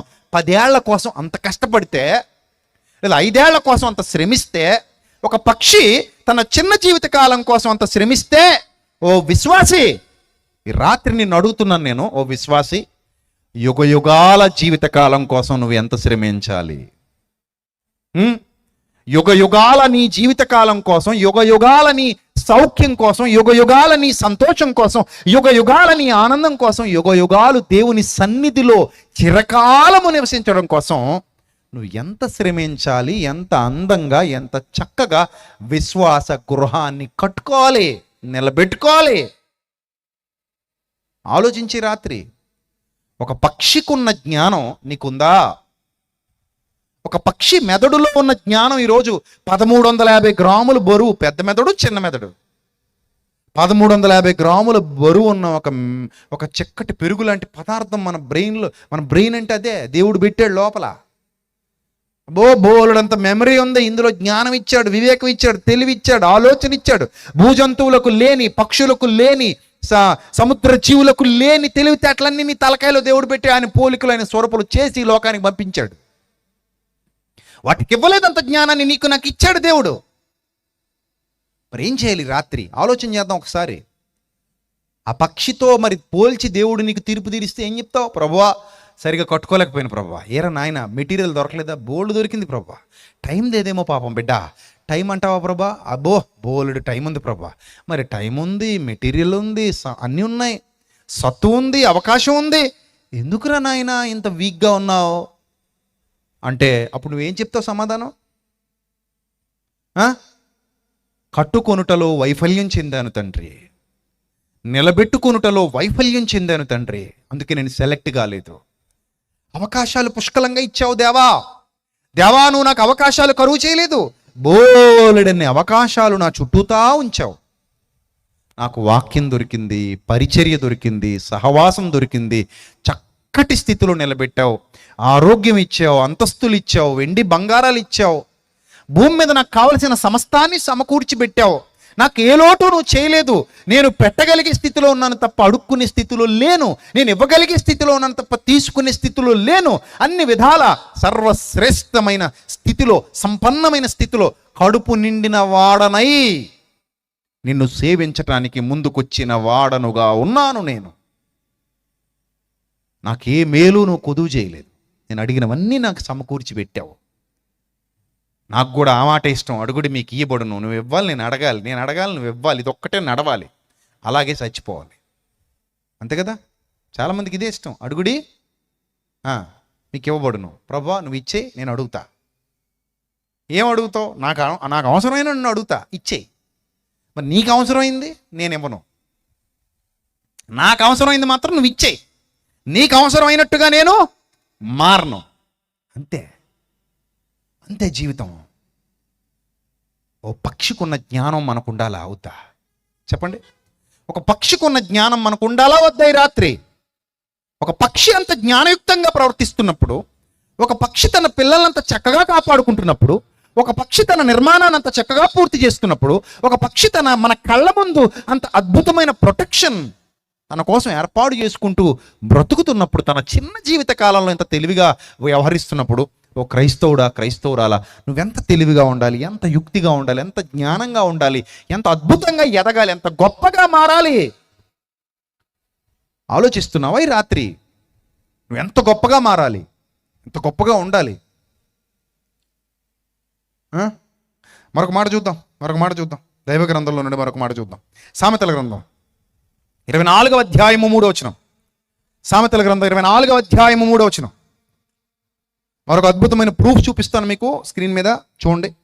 ముందుగా వచనాన్ని చదవండి. సామెతల గ్రంథం 24వ అధ్యాయం 3వ వచనం. జ్ఞానము వలన ఇల్లు కట్టబడును. బాగా అర్థం చేసుకోండి. జ్ఞానం వల్ల ఇల్లు కట్టబడిన అంటే మీరు ఫిజికల్గా తీసుకోకండి please. This is not a physical word, this is spiritual word. ఇది ఆత్మ సంబంధమైన మాట, నాట్ ఫిజికల్గా తీసుకోవద్దు. జ్ఞానము వలన ఏం కట్టబడును? ఇల్లు కట్టబడును. మనమే ఆయన ఇల్లు అన్నాడు హెబ్రీ పత్రికలో. ఏమన్నాడు? మనమే ఆయన ఇల్లు. ఆయన ఇల్లు ఎలా కట్టబడుతుంది? జ్ఞానము. ఎవరికైనా నువ్వు జ్ఞానము కొదువుగా ఉన్న ఎడల నన్ను అడగవలెను, నేను అతనికి దాన్ని అనుగ్రహిస్తాను. యాకోబు పత్రికలో చెప్తున్నాడు. రైట్. జ్ఞానము వలన ఇల్లు కట్టబడును. దేని వలన స్థిరపరచబడుతుందట? అది వాటరింగ్ చేయడం వల్ల కాదట. వాటరింగ్ చేయడం వల్ల కాదు స్థిరపరచబడేది. సెంటరింగ్ నిలబెట్టి 15 రోజులు ఉంచేయడం వల్ల కాదు స్థిరపరచబడేది. జ్ఞానం వల్ల కట్టబడే ఇల్లు దేని వల్ల స్థిరపరచబడుతుందంటే వివేచన వలన స్థిరపరచబడుతుంది. దేవుని నామానికి మహిమ కలుగును గాక. దేని వలన స్థిరపరచబడుతుంది? వివేచన వలన స్థిరపరచబడుతుంది. జ్ఞానము వలన ఇల్లు కట్టబడును, వివేచన వలనది స్థిరపరచబడును. తెలివి చేత దాని గదులు తెలివి చేత దాని గదులు విలువగల రమ్యమైన సర్వ సంపదలతో నింపబడును. దేని చేత? తెలివి. అంటే ఈ ఇంటికి వాడే మెటీరియల్ గురించి మాట్లాడుతూ ప్రభు అంటున్నాడు, జ్ఞానము వన్ కైండ్ ఆఫ్ మెటీరియల్, వివేచన అండ్ నెక్స్ట్ తెలివి. జ్ఞానము, వివేచన, తెలివి, ఈ మూడింటితో కట్టబడే ఒక ఇంటి గురించి బైబిల్ చెబుతోంది. ఈ 3 మెటీరియల్స్ వాడి కట్టేటువంటి ఒక ఇంటి గురించి బైబిల్ చెబుతోంది. ఆ ఇల్లు నీ లోపల కట్టబడే నీ అంతరంగ మందిరం అని నీకు తెలుసా? నీ అంతరంగ మందిరం జ్ఞానంతో, నీ అంతరంగ మందిరం వివేచనతో, నీ అంతరంగ మందిరం తెలివితో స్థిరపరచబడుతుందని, ఆ విలువ గల రమ్యమైన సర్వ సంపదలతో నింపబడి ఉంటుందని. అప్పుడు నువ్వు జ్ఞానము గలవాడవుగా, బలవంతుడుగాను, తెలివి గలవాడుగా, శక్తిమంతుడుగాను ఉంటావని, వివేకము గల నాయకుడివై యుద్ధం చేస్తావని. అలాంటి ఆలోచన చెప్పువారు అనేకులు ఉంటే నీకు రక్షణకరమని దేవుని వాక్యం అంత గొప్పగా సెలవిస్తున్నప్పుడు ఆలోచించావు ఎప్పుడైనా ఈ ఇంటి గురించి? నా ప్రియ సహోదరి, సహోదరుడా, జ్ఞానము చేత కట్టబోయే, జ్ఞానము కట్టగలిగే ఆ ఇంటి గురించి, జ్ఞానము వలన కట్టబడే ఆ ఇంటి గురించి, జ్ఞానము వలన కట్టబడే ఆ ఇంటి గురించి, వివేచన వలన స్థిరపరచబడే ఆ ఇంటి గురించి, తెలివి చేత నింపబడే ఆ గదులు, ఆ సర్వ సంపదలను గురించి. బుద్ధి జ్ఞాన సర్వ సంపదలు ఆయన యందు గుప్తములు కదా. వాటి గురించి ఎప్పుడైనా ఆలోచించావా? వాటితో నింపబడాలి, వాటితో నా అంతరంగ మందిరం కట్టబడాలి, అది క్లీన్ చేయబడాలి, శుద్ధిగా ఉండాలి. నా దేవుడు ఒక్క రోజున సెలెక్ట్ చేసుకోవడానికి వస్తాడు, ఆ రోజు నేను సెలెక్ట్ చేయబడాలి. చాలామంది అమ్మాయిలు ఉన్నారంట, కానీ వాళ్ళందరినీ అహష్వేరోషు ఏం చేశాడు? ఏం చేశాడు? వద్దొద్దు అన్నాడంట, తృణీకరించాడు. నాకు నచ్చలేదు పిల్ల అన్నాడు. మరి ఎవరు సెలెక్ట్ అయ్యారు? ఎవరు సెలెక్ట్ అయ్యారు? ఒకే ఒక అమ్మాయి. అమ్మాయి పేరేంటి? ఎస్తేర్. ఆ అమ్మాయి సెలెక్ట్ అయింది. మిగిలిన వాళ్ళందరూ తృణీకరించబడ్డారు. ఎందుకంటే తనను తాను కట్టుకోవటంలో వైఫల్యం చెందినవాడు దేవుని చేత తృణీకరింపబడతాడు. అవకాశాలేమో అందరికి ఇస్తాడు దేవుడు. ఏమంటే దేవుని కోసం బతకడానికి మెటీరియల్ ఏం కావాలి భౌతికంగా అంటే, ఫిజికల్గా ఏం కావాలంటే, ఏమి తిందుమా, ఏమి తాగుదుమా, ఏమి ధరించుకుందుమా అని చింతింపకుడి, మొదట నా నీతిని నా రాజ్యాన్ని. ఎంత బాగా చెప్పాడో చూసారా?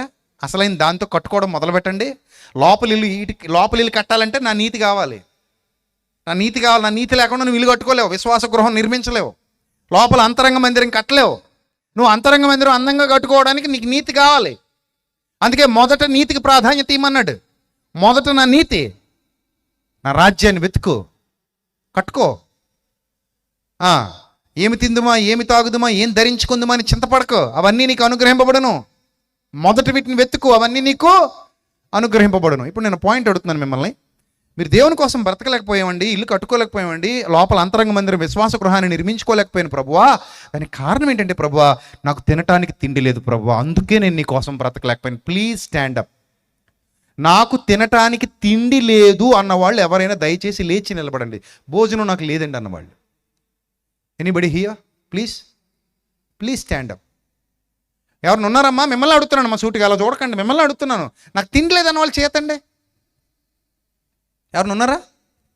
ఎవ్వరు లేరు, ఎవ్వరు లేరు. మీకు ఒక విషయం చెప్పనా? ఈ రోజుల్లో అడుక్కు తినేవాళ్ళు కూడా భోజనం సంపాదించుకుంటున్నారు. ఎవడో పుణ్యాత్ముడు ఇస్తున్నాడా లేదా? ఇస్తున్నాడా లేదా? మొన్న మధ్య రాజమండ్రిలో బిర్యానీ పొట్లాలు పంచడానికి వెళ్ళాం, మన టీం అంతా వెళ్ళారు. ఒక దగ్గరికి వెళ్ళి ఇస్తుంటే వద్దండి అని పక్క చూపించారు. అక్కడ ఆల్రెడీ 2 పొట్లాలు ఉన్నాయట. ఆల్రెడీ అక్కడ ఏమున్నాయి? 2 పొట్లాలు. అంటే వీళ్ళకంటే ముందు వెళ్ళి ఎవరో ఇచ్చేసిపోయారు. 2 పొట్లాలు పక్కన పెట్టుకున్నాడు. ఇప్పుడు ఈ 2 తిని మళ్ళీ 3వ తినాలంటే నా వల్ల అవుతుంది. ఒకవేళ ఈ 2 దాచుకున్నా, ఇప్పుడు ఒకటి తింటాను, సాయంత్రం ఒకటి తింటాను, మళ్ళీ 3వది ఇంకెప్పుడు తింటాను, పొద్దునకి పాడైపోద్ది, నాకు వద్దు, ఇంకోటికి ఎవరికైనా ఇవ్వండి అని అంటున్నాడు. అంటే పాపం అతనికి కూడా అవసరం లేని తిండి దొరికేస్తుంది. ఎవడో పుణ్యాత్ముడు ముందుకెళ్తున్నాడు. కరోనా సమయంలో కూడా చాలామంది ఆహారం పంచిపెట్టారు, భోజనాలు పంచిపెట్టారు. ఇప్పుడు తిండి లేదని సాకు చెప్పడానికి అవకాశం లేదు. నేను ఎవరొకరికి పెట్టగలిగే స్థితిలో నేను దేవుడు ఉంచాడన్న వాళ్ళు చేయొద్దండి. ఒక పూట నేను తిని ఒక పూట పెట్టగలిగే స్థితిలో నేను ఉన్నాను అన్న వాళ్ళు చేయొత్తాలి ప్లీజ్. ఒక పూట నేను తిని ఒక పూట అడిగా, నేను 100 పూటలు అడగలేసమ్మా, నువ్వు కంగారుపడలా కూసోకు సెంట్రల్ విగ్రహంలాగా. నేను ఒకటే అడుగుతున్నాను, నువ్వు ఈ పూట తిని ఈ పూట ఇంకొకటి పెట్టగలిగే సామర్థ్యం నీకు ఉందా లేదా? ఉంటే చేయి చూపించు, ఉంటే చేయి చూపించు. చూసారా, అందరికి ఉంది అది. రైట్ అందరికి ఉంది. మీరు ఈ పూట తినగలిగే స్థాయిలో ఉన్నారు, ఈ పూట కావాలంటే ఇంకొకరికి పెట్టగలిగే స్థాయిలో ఉన్నారు. ఏమి తిందుమా అన్న భయం మీకు లేదు. దేవుడు సమృద్ధిగా మీకు ఆహారం ఇచ్చాడు. అలాగే నాకు ఈ ఒంటి మీద ఉన్న జత తప్ప ఇంటికి వెళ్తే ఇంకో జత లేదండి అన్నవాళ్ళు లేచి నిలబడండి ప్లీజ్. ఒంటి మీద ఉన్న ఈ జత తప్ప ఇంటికి వెళ్తే ఇంకో జత లేదండి నాకు అన్నవాళ్ళు లేచి నిలబడండి అని అడిగాను నేను. ఎవరు ఉన్నారు ఇక్కడ? ఎవ్వరు లేరు. ఇదే ప్రశ్న మళ్ళీ రిపీట్ చేసి అడుగుతున్నాను. ఈ జత కాకుండా ఇంకో జత నువ్వు ఎవరికో లేనుడికి దానం చేయాలి. వస్త్రహీనుడు నీకు కనబడ్డాడు, దానం చేయాలి అనుకుంటే చేయగలిగే సామర్థ్యం నాకు ఉందండి. ఒక జత బట్టలు, పాతవో కొత్తవో, పాతవైనా కావచ్చు కొత్తవైనా కావచ్చు, ఇవ్వగలిగే సామర్థ్యం నా దగ్గర ఉందన్న వాళ్ళు చేయి చూపించండి. చూసారా దేవుడు మిమ్మల్ని ఎంత మంచి స్థితిలో ఉంచాడు. మీకు ఇల్లు ఉందా లేదా ఉండడానికి? అద్దెది కాదు, సొంతది కాదు, ఏదైనా కావచ్చు. అది అద్దెదైనా కావచ్చు, సొంతదైనా కావచ్చు. నాకు ఇల్లు లేదండి అన్నవాళ్ళు చేయి చూపించండి. ఇప్పుడు ఎవరిని ఉన్నారా? ఇల్లు లేదన్నవాళ్ళు. అందుకే అద్దెదైనా కావచ్చు, సొంతదైనా కావచ్చు అన్న తెలివిగా. లేకపోతే మాకు ఇల్లు లేదండి బాబు, ప్రార్థన చేయండి అని చేయెత్తారు మీరు, నాకు తెలుసు. ఎందుకంటే అద్దెంట్లో ఉంటున్నామండి బాబు అని. సో అద్దెలు అయితేనో అద్దె కట్టగలిగే సామర్థ్యం ఉంది నీ కాడ. ఎంత గొప్ప స్థితి! నీ దగ్గర ఏముంది సామర్థ్యం? అద్దె కట్టగలిగే సామర్థ్యం ఇచ్చాడు దేవుడు నీకు. అద్దెంట్లో ఉంటున్నా సరే, మొత్తం మీద ఇల్లు అయితే ఉందిగా, ఉందా లేదా? ఉంది. ఎంతమందికి ఇల్లు ఉందో చేసి చూపించండి. ఏ ఇల్లు అయినా పర్లేదు, అద్దె ఇల్లు అయినా పర్లేదు, ఉందా లేదా అదే అడుగుతున్నాను నేను. లేకపోతే గవర్నమెంట్ ఇచ్చిన సెంటు ఇల్లు అయినా పర్లేదు, సెంటున్నర ఇల్లు అయినా పర్లేదు, ఏ ఇల్లు అయినా ఉంది కదా లేదా? ఉందిగా, అందరికీ ఉంది. ఇప్పుడు చెప్పండి, దేవుని ముందుకు వెళ్ళి, ప్రభువా ఇల్లు లేకపోయినందువల్ల నీ కోసం బతకలేకపోయాను, లోపల గృహాన్ని కట్టుకోలేకపోయాను, గాలివాన్లో తిరిగేవాడిని, ఎండకెండేవాడిని, మంచుకు తడిసేవాడిని, అందుకే నీ కోసం బతకలేకపోయాను అని చెప్పడానికి, సాకు చెప్పడానికి అవకాశం ఉందా? లేదు. తినలేదు ప్రభా, రోజు ఆకలితో అలమటించి విశ్వాస గృహాన్ని కట్టుకోలేకపోయాను ప్రభా అంటే అప్పుడు మళ్ళీ లాజరుని చూపిస్తాడు నీకు. లాజరుని చూపించి ఏమంటాడు తెలుసా? అతనికి తినడానికి తినలేదు, కుక్కలు వచ్చి అతను కురుపులు లాక్కుతున్నాయి. ధనవంతుడి ఇంటి వాకిట పడి ఉన్నాడు మహానుభావుడు, అతని బల్ల మీద నుండేమని ఎంగిలి మెతుకులు పడతాయేమో అవి తిని బతుకుదామని ఆశపడితే అవి కూడా అతనికి దొరకలేదు. అలాంటి కఠోరమైన పరీక్షలో కూడా గెలిచి లోపల ఉన్న విశ్వాస గృహాన్ని అలాగే నిలబెట్టుకున్నాడు, అలాగే కాపాడుకున్నాడు. He was the great pillar అంటాడు ఆయన, ఒక గొప్ప యోధుడు అంటాడు. మరి ఎప్పుడైనా దేవుని దూషించాడా? నాకు అన్నం పెట్టలేదు ఏంటని ఎప్పుడైనా దేవుని దూషించాడా? ధనవంతుడి ఇంటి వాకిటి పడేసేవేంటనని ఎప్పుడైనా దేవుని దూషించాడా? కనీసం ఎంగిలి మెతుకుల కోసమే కదా నేను ఆశపడ్డాను. నేను ఏమైనా పంచభక్ష పరమాణాలు అడిగానా నిన్ను? ఆ ఎంగిలి మెతుకుల కోసమే కదా ఆశపడ్డాను, అవి కూడా నాకు పెట్టలేదని ఏనాడైనా దేవుని దూషించాడా? అతడు దూషించలేదే. అతడు ఒక గొప్ప సాక్షి, మనకి మాదిరి. ఇప్పుడు మీరు చెప్పండి, తినడానికి తిండి ఉంది, కట్టుకోవడానికి బట్టలు ఉన్నాయి, ఉండటానికి ఇల్లు ఉంది, అంతకు మించి ఉన్నాయి మీ దగ్గర. ఆమె రైట్ ఆర్ రాంగ్? అంతకు మించి ఉన్నాయి మీ దగ్గర. మీకు ఎంటర్టైన్మెంట్ ఉంది, మీరు ఎంజాయ్ చేస్తారు, రెస్టారెంట్లకు వెళ్ళగలిగే సామర్థ్యం ఉంది, వెకేషన్స్కి వెళ్ళగలిగే సామర్థ్యం ఉంది మీ దగ్గర. అవసరమైతే బీచ్కి వెళ్ళగలరు, పార్క్కి వెళ్ళగలరు, టూర్లకు వెళ్ళగలరు, పెళ్ళిళ్ళు చేసుకుని ఎంజాయ్ చేయగలరు, పిల్లలకి ఎంజాయ్ చేయగలరు, పుట్టినరోజులు చేసుకుంటారు, ఫంక్షన్స్ చేసుకుంటారు, బంధువులు ఇంటికి వెళ్తారు, ప్రయాణాలు చేస్తారు, ప్రశాంతంగా ఉంటారు, షాపింగ్లకు వెళ్తుంటారు, వీకెండ్స్లో చాలా హ్యాపీగా ఎంజాయ్ చేస్తుంటారు మీ లైఫ్ని. మీరు ఇంత గొప్ప స్థితిలో మీరుండి లోపల విశ్వాస గృహాన్ని కట్టుకునే ఖాళీ లేదు ప్రభువా అని అంటే యాక్సెప్ట్ చేస్తాడు దేవుడు? చెప్పండి, మీరు చెప్పండి. ఇప్పుడు ఈ రాత్రి చెప్పాలి, యాక్సెప్ట్ చేస్తాడు దేవుడు? అప్పుడు మళ్ళీ ఆ పక్షిని చూపిస్తాడు, అసలు నీకున్న సామర్థ్యం దానికి లేదు, నీకున్న కంప్యూటర్ నాలెడ్జ్ దానికి లేదు, నీకున్న ఆర్కిటెక్ట్ నాలెడ్జ్ దానికి లేదు, నీకున్న ఇంజనీరింగ్ నాలెడ్జ్ దానికి లేదు, నీకున్న చేతులు లేవు, కాళ్ళు లేవు, దానికి ఏం లేవు. అయినా కూడా తన కొరకు, తన పిల్లల కొరకు ఒక చక్కటి గృహ నిర్మాణాన్ని చేసుకున్నప్పుడు, నిత్య జీవానికి వెళ్ళడానికి, నిన్ను నా మందిరంలో నిలబెట్టడానికి, మహాదేవుని మందిరంలో నువ్వు స్థానం సంపాదించడానికి, నీ అంతట నువ్వుగా ఒక చక్కటి విశ్వాస గృహాన్ని లోపల కట్టుకోవాలని దేవుడు నీకు హెచ్చరిక చేస్తే ఎంత నిరుత్సాహంగా, ఎంత నిర్జీవంగా కాలం గడిపేశావు. ఆయన ఏమన్నాడు తెలుసా? దినములు చెడ్డవి గనుక ఏమన్నాడు? వాటర్ వేస్ట్ చేయొద్దు అనలేదు ఆయన, ఆహారం వేస్ట్ చేయొద్దు అనలేదు. మరి ఏం వేస్ట్ చేయొద్దు? సమయాన్ని వేస్ట్ చేయకురా నాయనా అన్నాడు.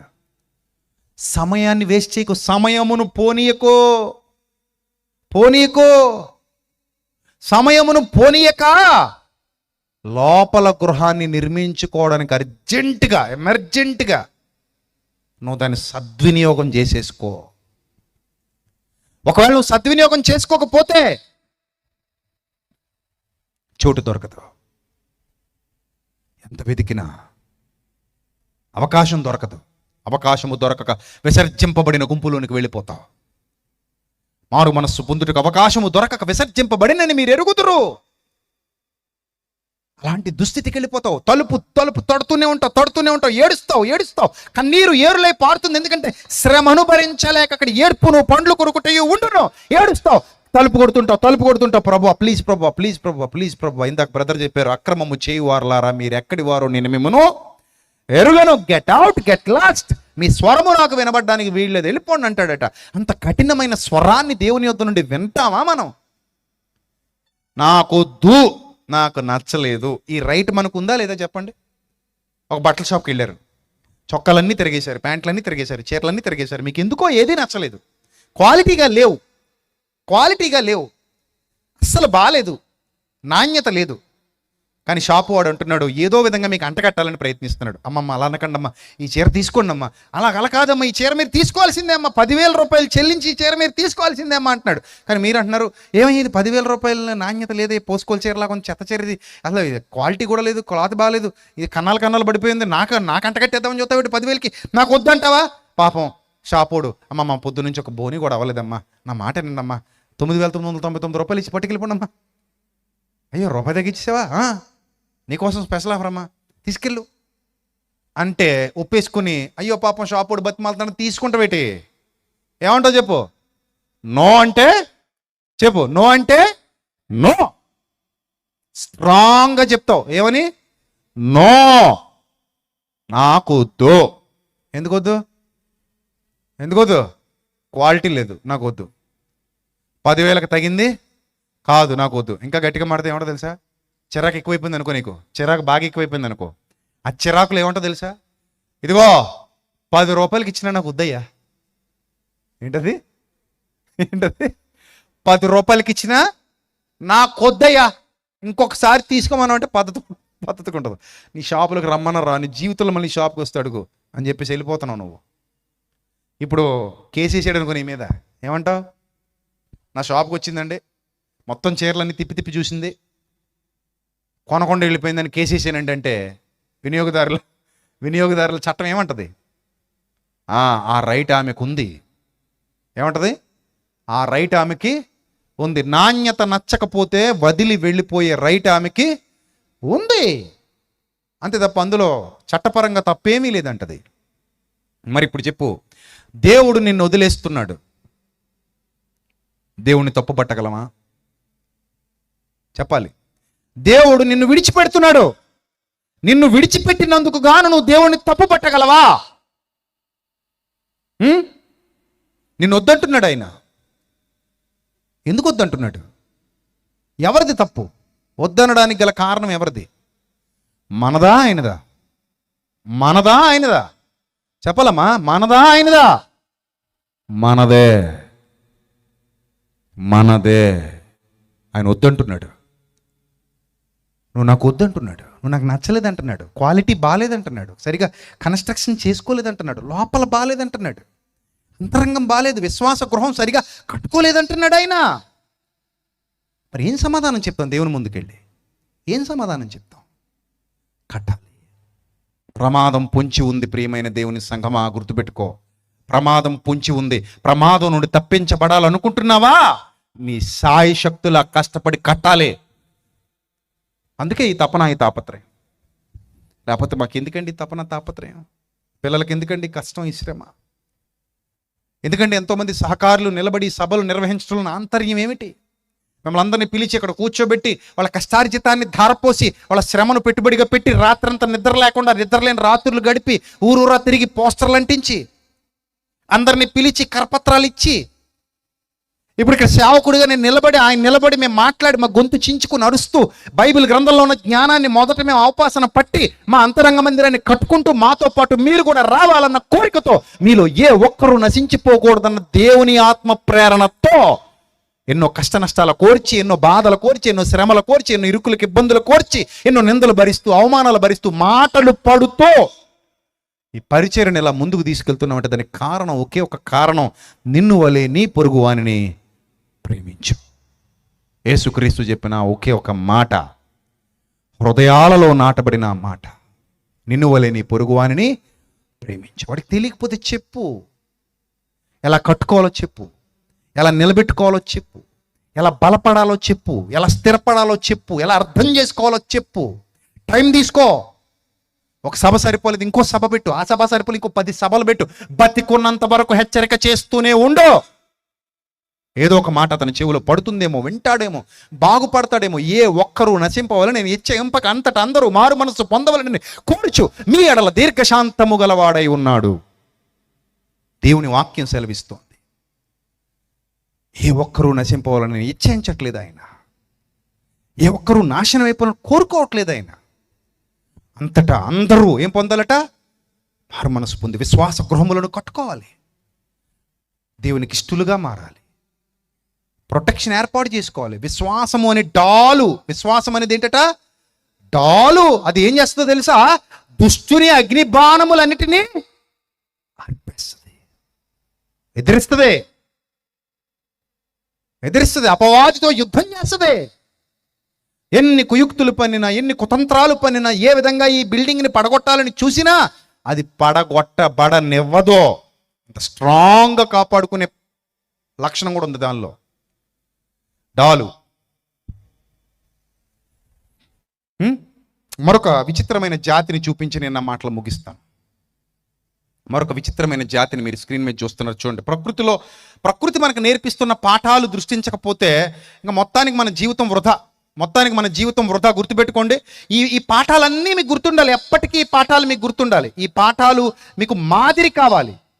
చూడండి ఒకసారి, మీకు స్క్రీన్ మీద ఒక వింత జీవి కనబడుతుంది. చూడడానికి మీకు ఒక ముంగిసలాగా, ఒక చిన్న సైజు ఒక ఎలకలాగా కనబడుతుంది. చూడండి, కనబడిందా? స్క్రీన్ మీద వచ్చిందా రాలేదా? వచ్చిందంటే చేయి చూపించండి. ఏ బంటి, స్లోగా ఉన్నావా? స్పీడ్గా ఉన్నావు బంటి? రైట్, చూడండి వచ్చిందమ్మా. మీకు కనబడుతున్న జీవి పేరు మీరు స్క్రీన్ మీద చూడండి. బీవర్ అంటారు దాన్ని. ఏంటారు? బీవర్స్ అంటారు. మీకు స్క్రీన్ మీద కనబడుతున్నది అది అది అది పెయింటింగ్ కదా, అది ఒరిజినల్ పిక్చర్ చూపియండి.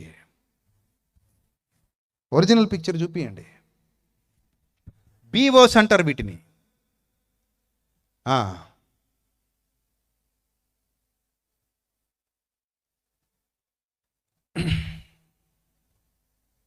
కనబడిందా?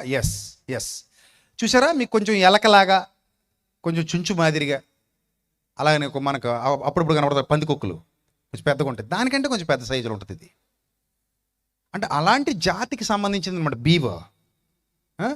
నేచర్స్ ఇంజనీర్ అంటారు దీన్ని. దీని నేచర్ ఇంజనీర్ అని పిలుస్తున్నారు దీన్ని శాస్త్రవేత్తలు. అసలు దీని గొప్పతనం ఏంటంటే, పర్యావరణ వ్యవస్థలో ఇది ఒక ఇంజనీర్గా పేరుగాంచడానికి గల కారణం ఏంటంటే, చూడండి, శాటిలైట్ మీద నుండి ఒక ఊహా చిత్రం, శాటిలైట్ మీద ఒక పిక్చర్ తీశారు. శాటిలైట్ పిక్చర్ స్క్రీన్ మీద కనబడుతుంది మీకు. ఎక్కడి నుంచో పైనుంచి తీసినటువంటి ఒక శాటిలైట్ పిక్చర్ తీస్తే, ఆ శాటిలైట్ పిక్చర్లో ఆ బీవర్స్ కట్టినటువంటి డ్యామ్ కనబడింది. ఒక నది మీద ఆ బీవర్స్ కట్టినటువంటి ఒక డ్యామ్. అది మీరు స్క్రీన్ మీద చూస్తున్నారు, ఒక డ్యామ్. ఇది హ్యూర్ డ్యామ్ కంటే రెట్టింపు పెద్దది. అంటే దాదాపు 60 మైలు పొడవులో, దాదాపు 17 ఎకరాల వైశాల్యంలో ఉన్నటువంటి దీని మీద 24 గంటల్లో ఒక డ్యామ్ నిర్మించేసాయి. అవి ఈ స్క్రీన్ మీద చూడొచ్చు. ఆ ఊహా చిత్రం, అదే ఆ పైనుండి తీసినటువంటి ఆ చిత్రాన్ని. అతిపెద్ద బీవో డ్యామ్ ఇది కెనడాలో ఉంది. అతిపెద్ద బీవో డ్యామ్ ఎక్కడుంది? ఇది కెనడాలో ఉంది. ఉత్తర అల్ఫెర్జాలో, వుడ్ బఫేలో నేషనల్ పార్క్లో ఉంది. అతిపెద్ద డ్యామ్ ఇది. అవి కట్టాయి, బీవర్స్ కట్టాయి. చూసారా ఎలా కడతాయంటే ఇవి? చూడండి, మరొక ఇమేజ్ చూపిస్తారు చూడండి స్క్రీన్ మీద.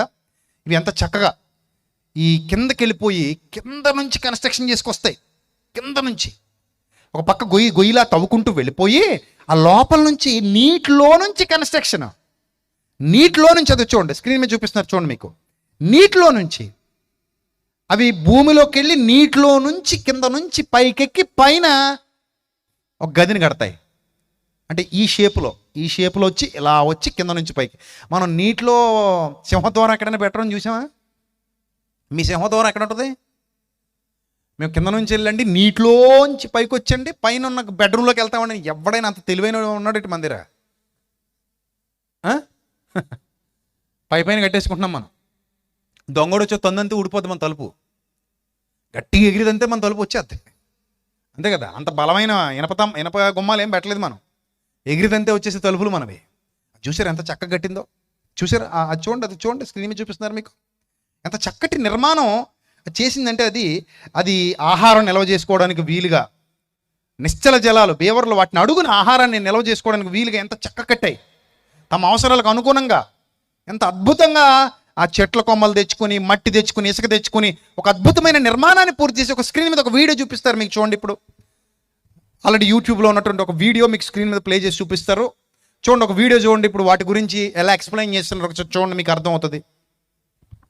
ప్లే చేయండి అన్నది త్వరగా.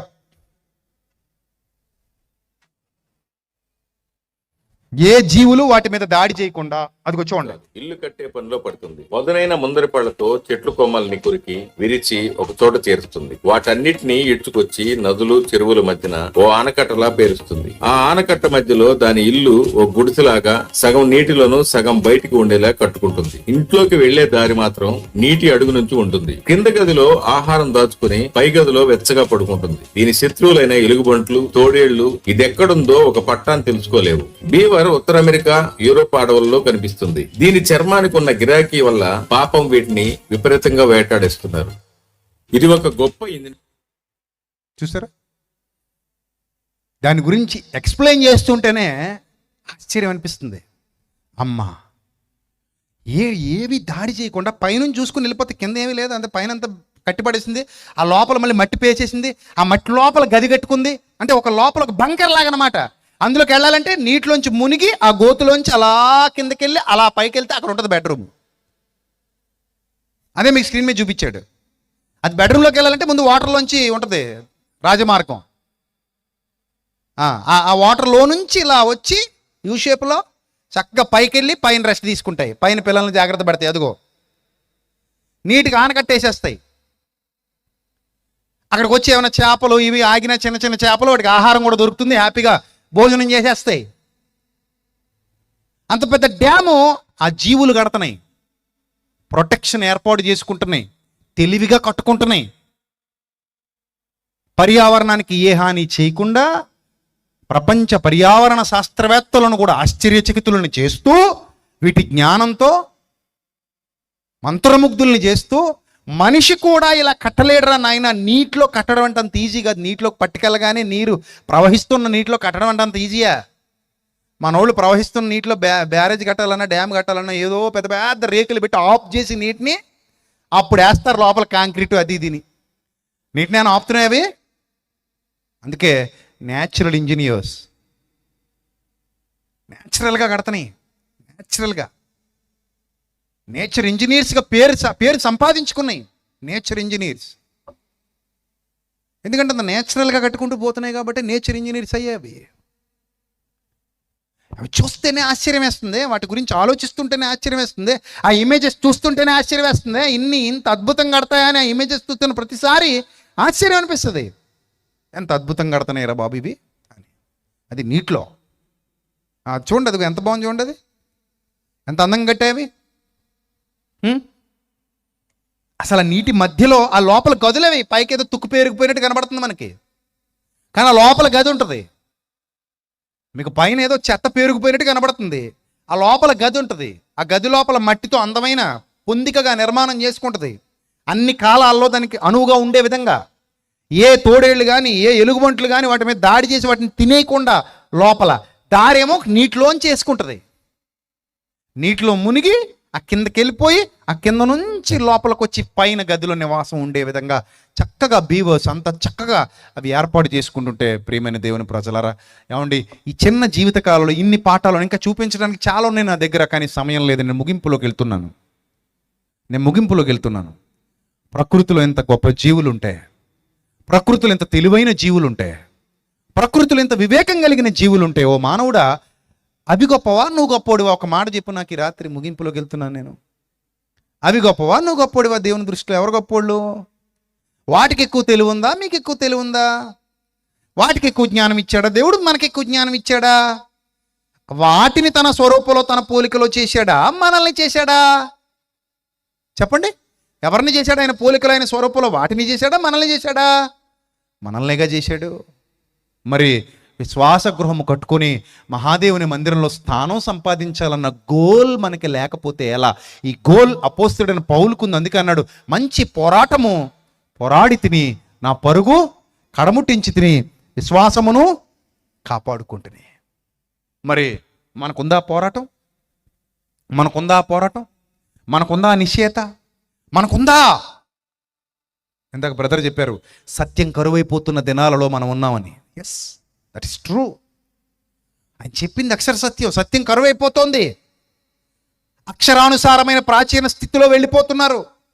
ఆత్మ సంబంధమైన నవీన స్థితికి చాలామంది రాలేకపోతున్నారు. అసలు మనం ఏంటి? సంఘం ఏంటి? పరిచర్య ఏంటి? భక్తులంటే ఎవరు? ఎందుకు సంఘానికి రావాలి? ఎందుకు సహవాసంలో ఉండాలి? ఎందుకు క్రీస్తును వెంబడించాలి? దేనికోసం మనం వెతకాలి? పైనున్న వాటిని ఎలా వెతకాలి? పైనున్నవంటి ఏంటి అసలు? ఈ అవగాహన లేని దుస్థితిలో నేటి క్రైస్తవ ప్రపంచం మునిగిపోయింది. గ్రూపులుగా విభజింపబడి గొడవలతో, కొట్లాటలతో, సంఘానికి మధ్య వివక్షలతో, రకరకాల కారణాలతో, రకరకాల ఆలోచనలతో పరిచర్యను కుంటు పట్టించేసిన పరిస్థితులు మనకి కడవరి దినాల్లో కనబడుతున్నాయి. ప్రేమ చల్లారిపోయింది.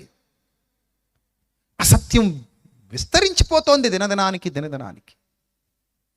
ప్రజలు కూడా సత్యానికి నిలబడక కల్పనా కథల వైపు తిరుగు కాలము వచ్చినన్నాడు. అలాగే జరుగుతోంది. సత్యం కంటే అసత్యం ఎక్కువ ప్రేమ అయిపోయింది ప్రజలకు కూడా.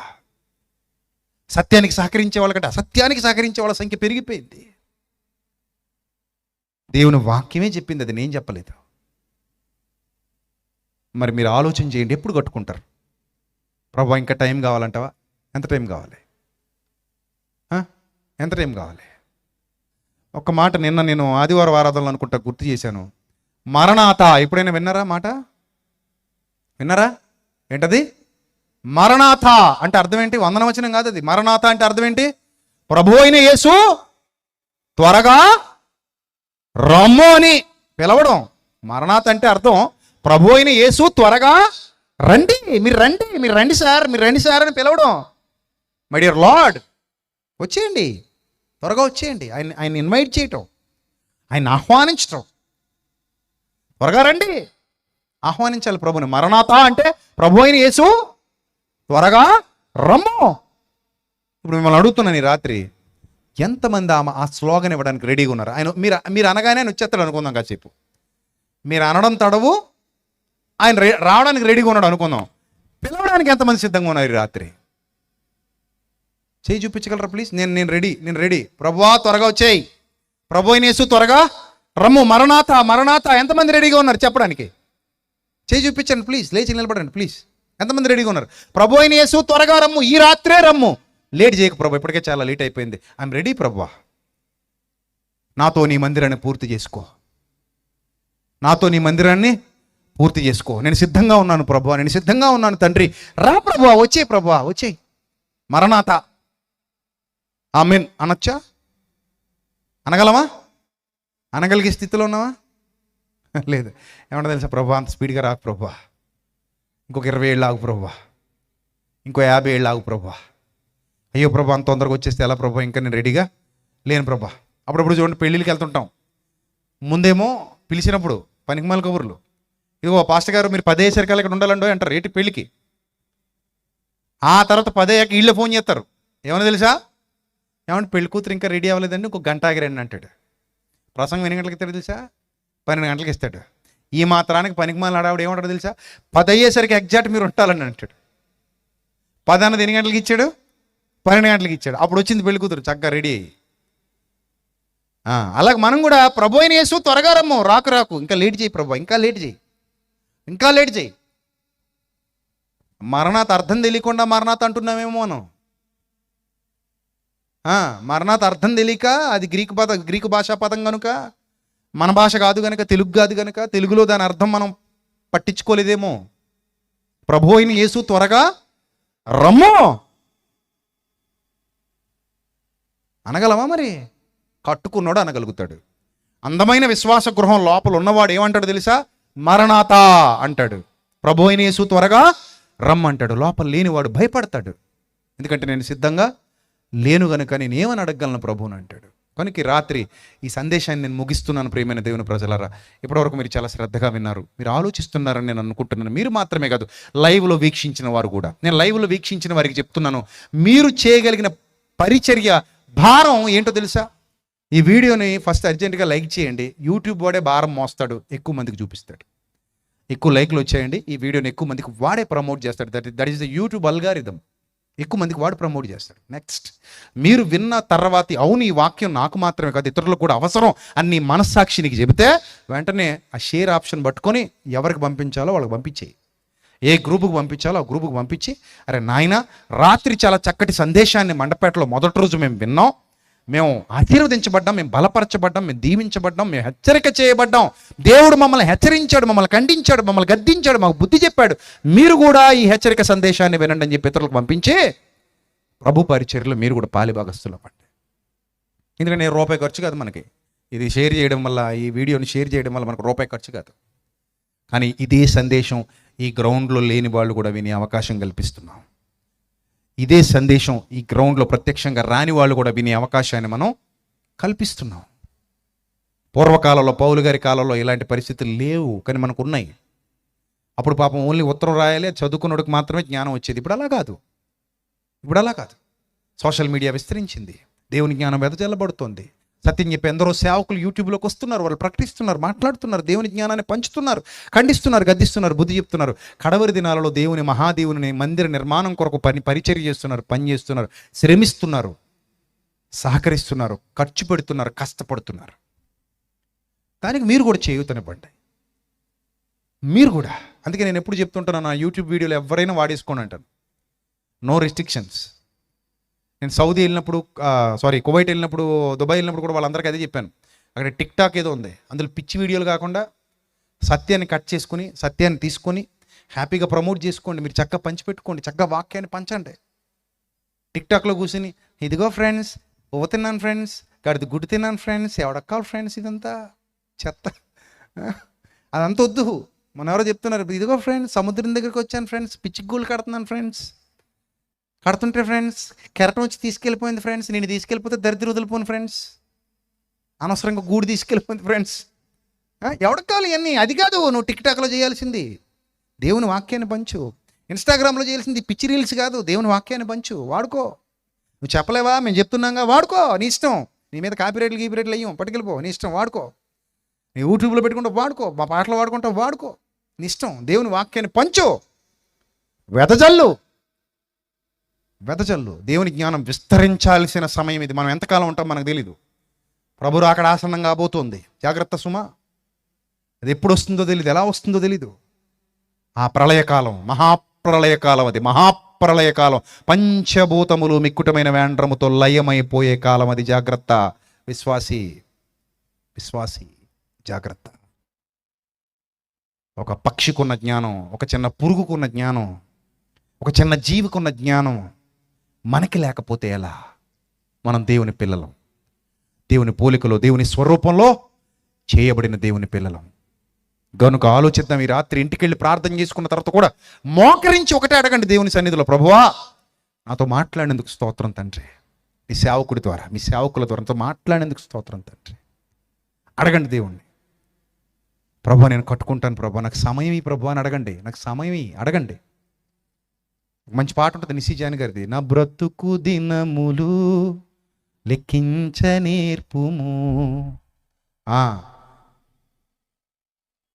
నాకు నొసగుము ఇంకొంతకాలము అంటాడా, ఇంకెంతట, ఇంకొంతకాలము ఆయుష్షు పెంచుము, నా బ్రతుకు మార్చుకొందును సమయము నిమ్ము. నిజమే, ఇవ్వాలి.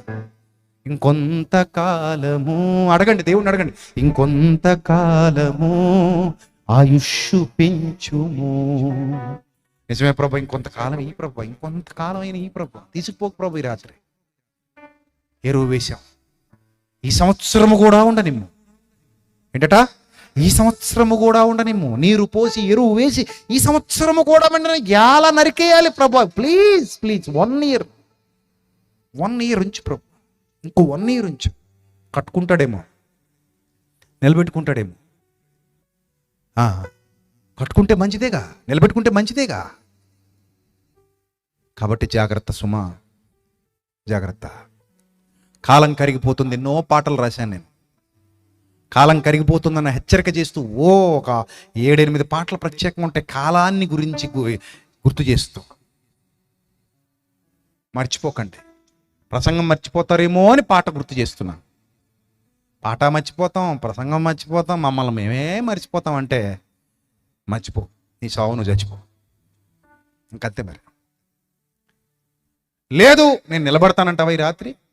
నిలబడు, కట్టుకో. ఎంత దాకా వచ్చిందో చూసుకో, లోపల చెక్ చేసుకో, అంతరంగ మందిరం చెక్ చేసుకో. మళ్ళీ కావాలనుకుంటే ఇలాంటి అవకాశాలు రావు. ప్రియమైన దేవుని సంఘమా, ఈ సభలు మనకి ఒక వరం. ఈ సభలే కాదు, సత్యం ఎక్కడ నీకు వినబడుతున్నది నీకు వరం వరం వరం వరం. అది ఆ అదృష్టాన్ని గుర్తించిన వాడు సత్యం కోసం పరిగెత్తుతాడు. బద్ధకస్తుడుగా సోమరపోతులా ఉన్నాడు. సత్యం ఎక్కడుందో అక్కడ పరిగెత్తు. సొలొమోను దగ్గరికి శాబదేశపు రాణి భూమి అంతాల నుండి పరిగెత్తుకుని వచ్చేసిందట. సొలొమోను దగ్గర జ్ఞానం ఉందని. యేసుప్రభు అన్నాడు, సొలొమోను కంటే గొప్పవాడు ఇక్కడ ఉన్నాడు అన్నాడు ఆయన. జ్ఞానము చేతనే ఇల్లు కట్టబడుతుంది. జ్ఞానం లేని చోట ఇల్లు కట్టబడుతుంది. వివేచనతో ఆ ఇల్లు స్థిరపరచబడుతుంది. తెలివి చేత దాని గదులు సర్వ సమృద్ధితో నిండిపోతాయి. అలా మీరు నింపబడాలి, మీ కుటుంబాలు నింపబడాలి, అలా మీరు ఆశీర్వదింపబడాలి, మీరు దీవించబడాలి. అంటే ధన్యత దేవుడు మీకు మీ కుటుంబాలకు సమృద్ధిగా అనుగ్రహించును కాక. దయచేసి అందరు తలలు వంచండి, ప్రార్థన చేద్దాం. రేపటి దినాన్ని ఇంత సమయం అవదు, ఇంకా త్వరగా ప్రారంభించుకుంది. ఈరోజు తొలి దినం కాబట్టి పిల్లలందరూ పాపం అరేంజ్మెంట్స్ అన్ని చేయడానికి వాళ్ళకి లేట్ అయిపోయింది. రేపు ఇంకా తొందరగా ప్రారంభిస్తాం. త్వరగా దేవుని వాక్యానికి, దేవుని సన్నిధి కోసం రండి. Don't be late. Okay, right. So ప్రార్థన చేద్దాం, తల వంచండి. మహాపరిశుద్ధుడైన మా కన్న తండ్రి, మహోన్నతుడ, దయగల దేవ, కృపగల తండ్రి, మీ పవిత్ర నామానికి స్తుతులు స్తోత్రాలు తండ్రి. ఇంతవరకు ప్రభా ఎంతో సూటిగా స్పష్టంగా ఈ సభ ద్వారా మీ పిల్లలతో మాట్లాడారు. అవును ప్రభా, మీరు ఆయుష్ పెంచకపోతే మేము అపరిపూర్ణులుగా ఈ లోకం నుంచి వెళ్ళిపోతాం.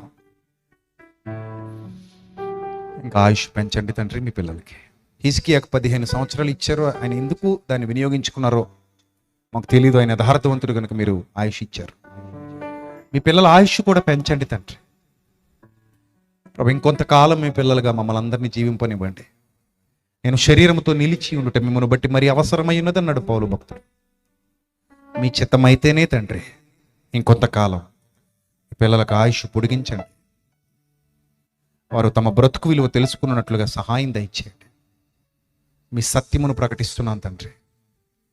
వినుటకు వేగిరపడువారుగా, నిదానించువారుగా, జ్ఞానము గలవారుగా పిల్లలందరినీ మార్చండి. ఏ దేశాల నుండి, ఏ ప్రాంతాల నుండి లైవ్ వీక్షిస్తున్నారో మాకు తెలీదు ప్రభు. వారిని కూడా జ్ఞాపకం చేసుకోండి, వారి కుటుంబాలని జ్ఞాపకం చేసుకోండి. మీ సత్యమును వారి హృదయాలలో స్థిరపరచండి. మీ వాక్యమును వారి హృదయాలలో స్థిరపరచండి.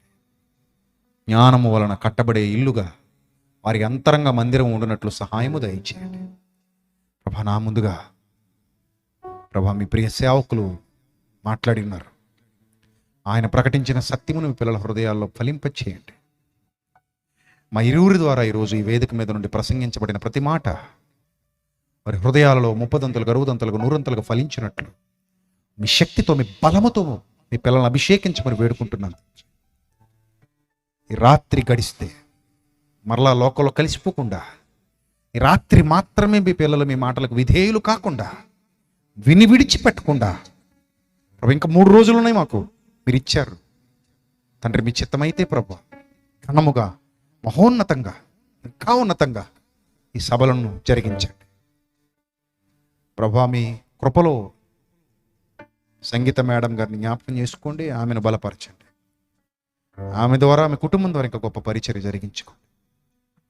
ఈ సభల కొరకు కష్టపడుతున్న శ్రీని గారి కుటుంబం, ఆయనతో పాటు పరిచర్యలో వాడబడుతున్న బిడ్డలందరూ శక్తి కలిగి వర్ధిల్లునట్లు సహాయం దయచేయండి. రేపటి దినాన ప్రభు మరిన్ని విజ్ఞాన సంగతులతో మా హృదయాలు నింపమని ఈ రాత్రి వేళ మీకు కృతజ్ఞతాస్తుతి స్తోత్రములు చెల్లిస్తూ ప్రతి ఒక్కరి హృదయాలలో 30 60 100 ఈ మాటలు ఫలింపచేయమని ప్రార్థిపడుతుంది యేసుక్రీస్తు ప్రభువారి దివ్యనామంలో ఈ ప్రార్థన మనవులు మీకు సమర్పించి మీ వద్ద నుండి తిరిగి జవాబు పొందుకొనుచున్నాం మా కన్న తండ్రి. ఆమేన్. అందరికి వందనాలు. సహోదరులు పాల్ గారు వచ్చి ఆశీర్వాదం ఇస్తారు. రండి సార్, రండి. ఎవరు రండి బ్రదర్, రండి. పర్లేదు, ఇచ్చేనా రండి. మీరు నిలబడండి, పక్క వచ్చి నిలబడండి, ఇస్తుంటారు.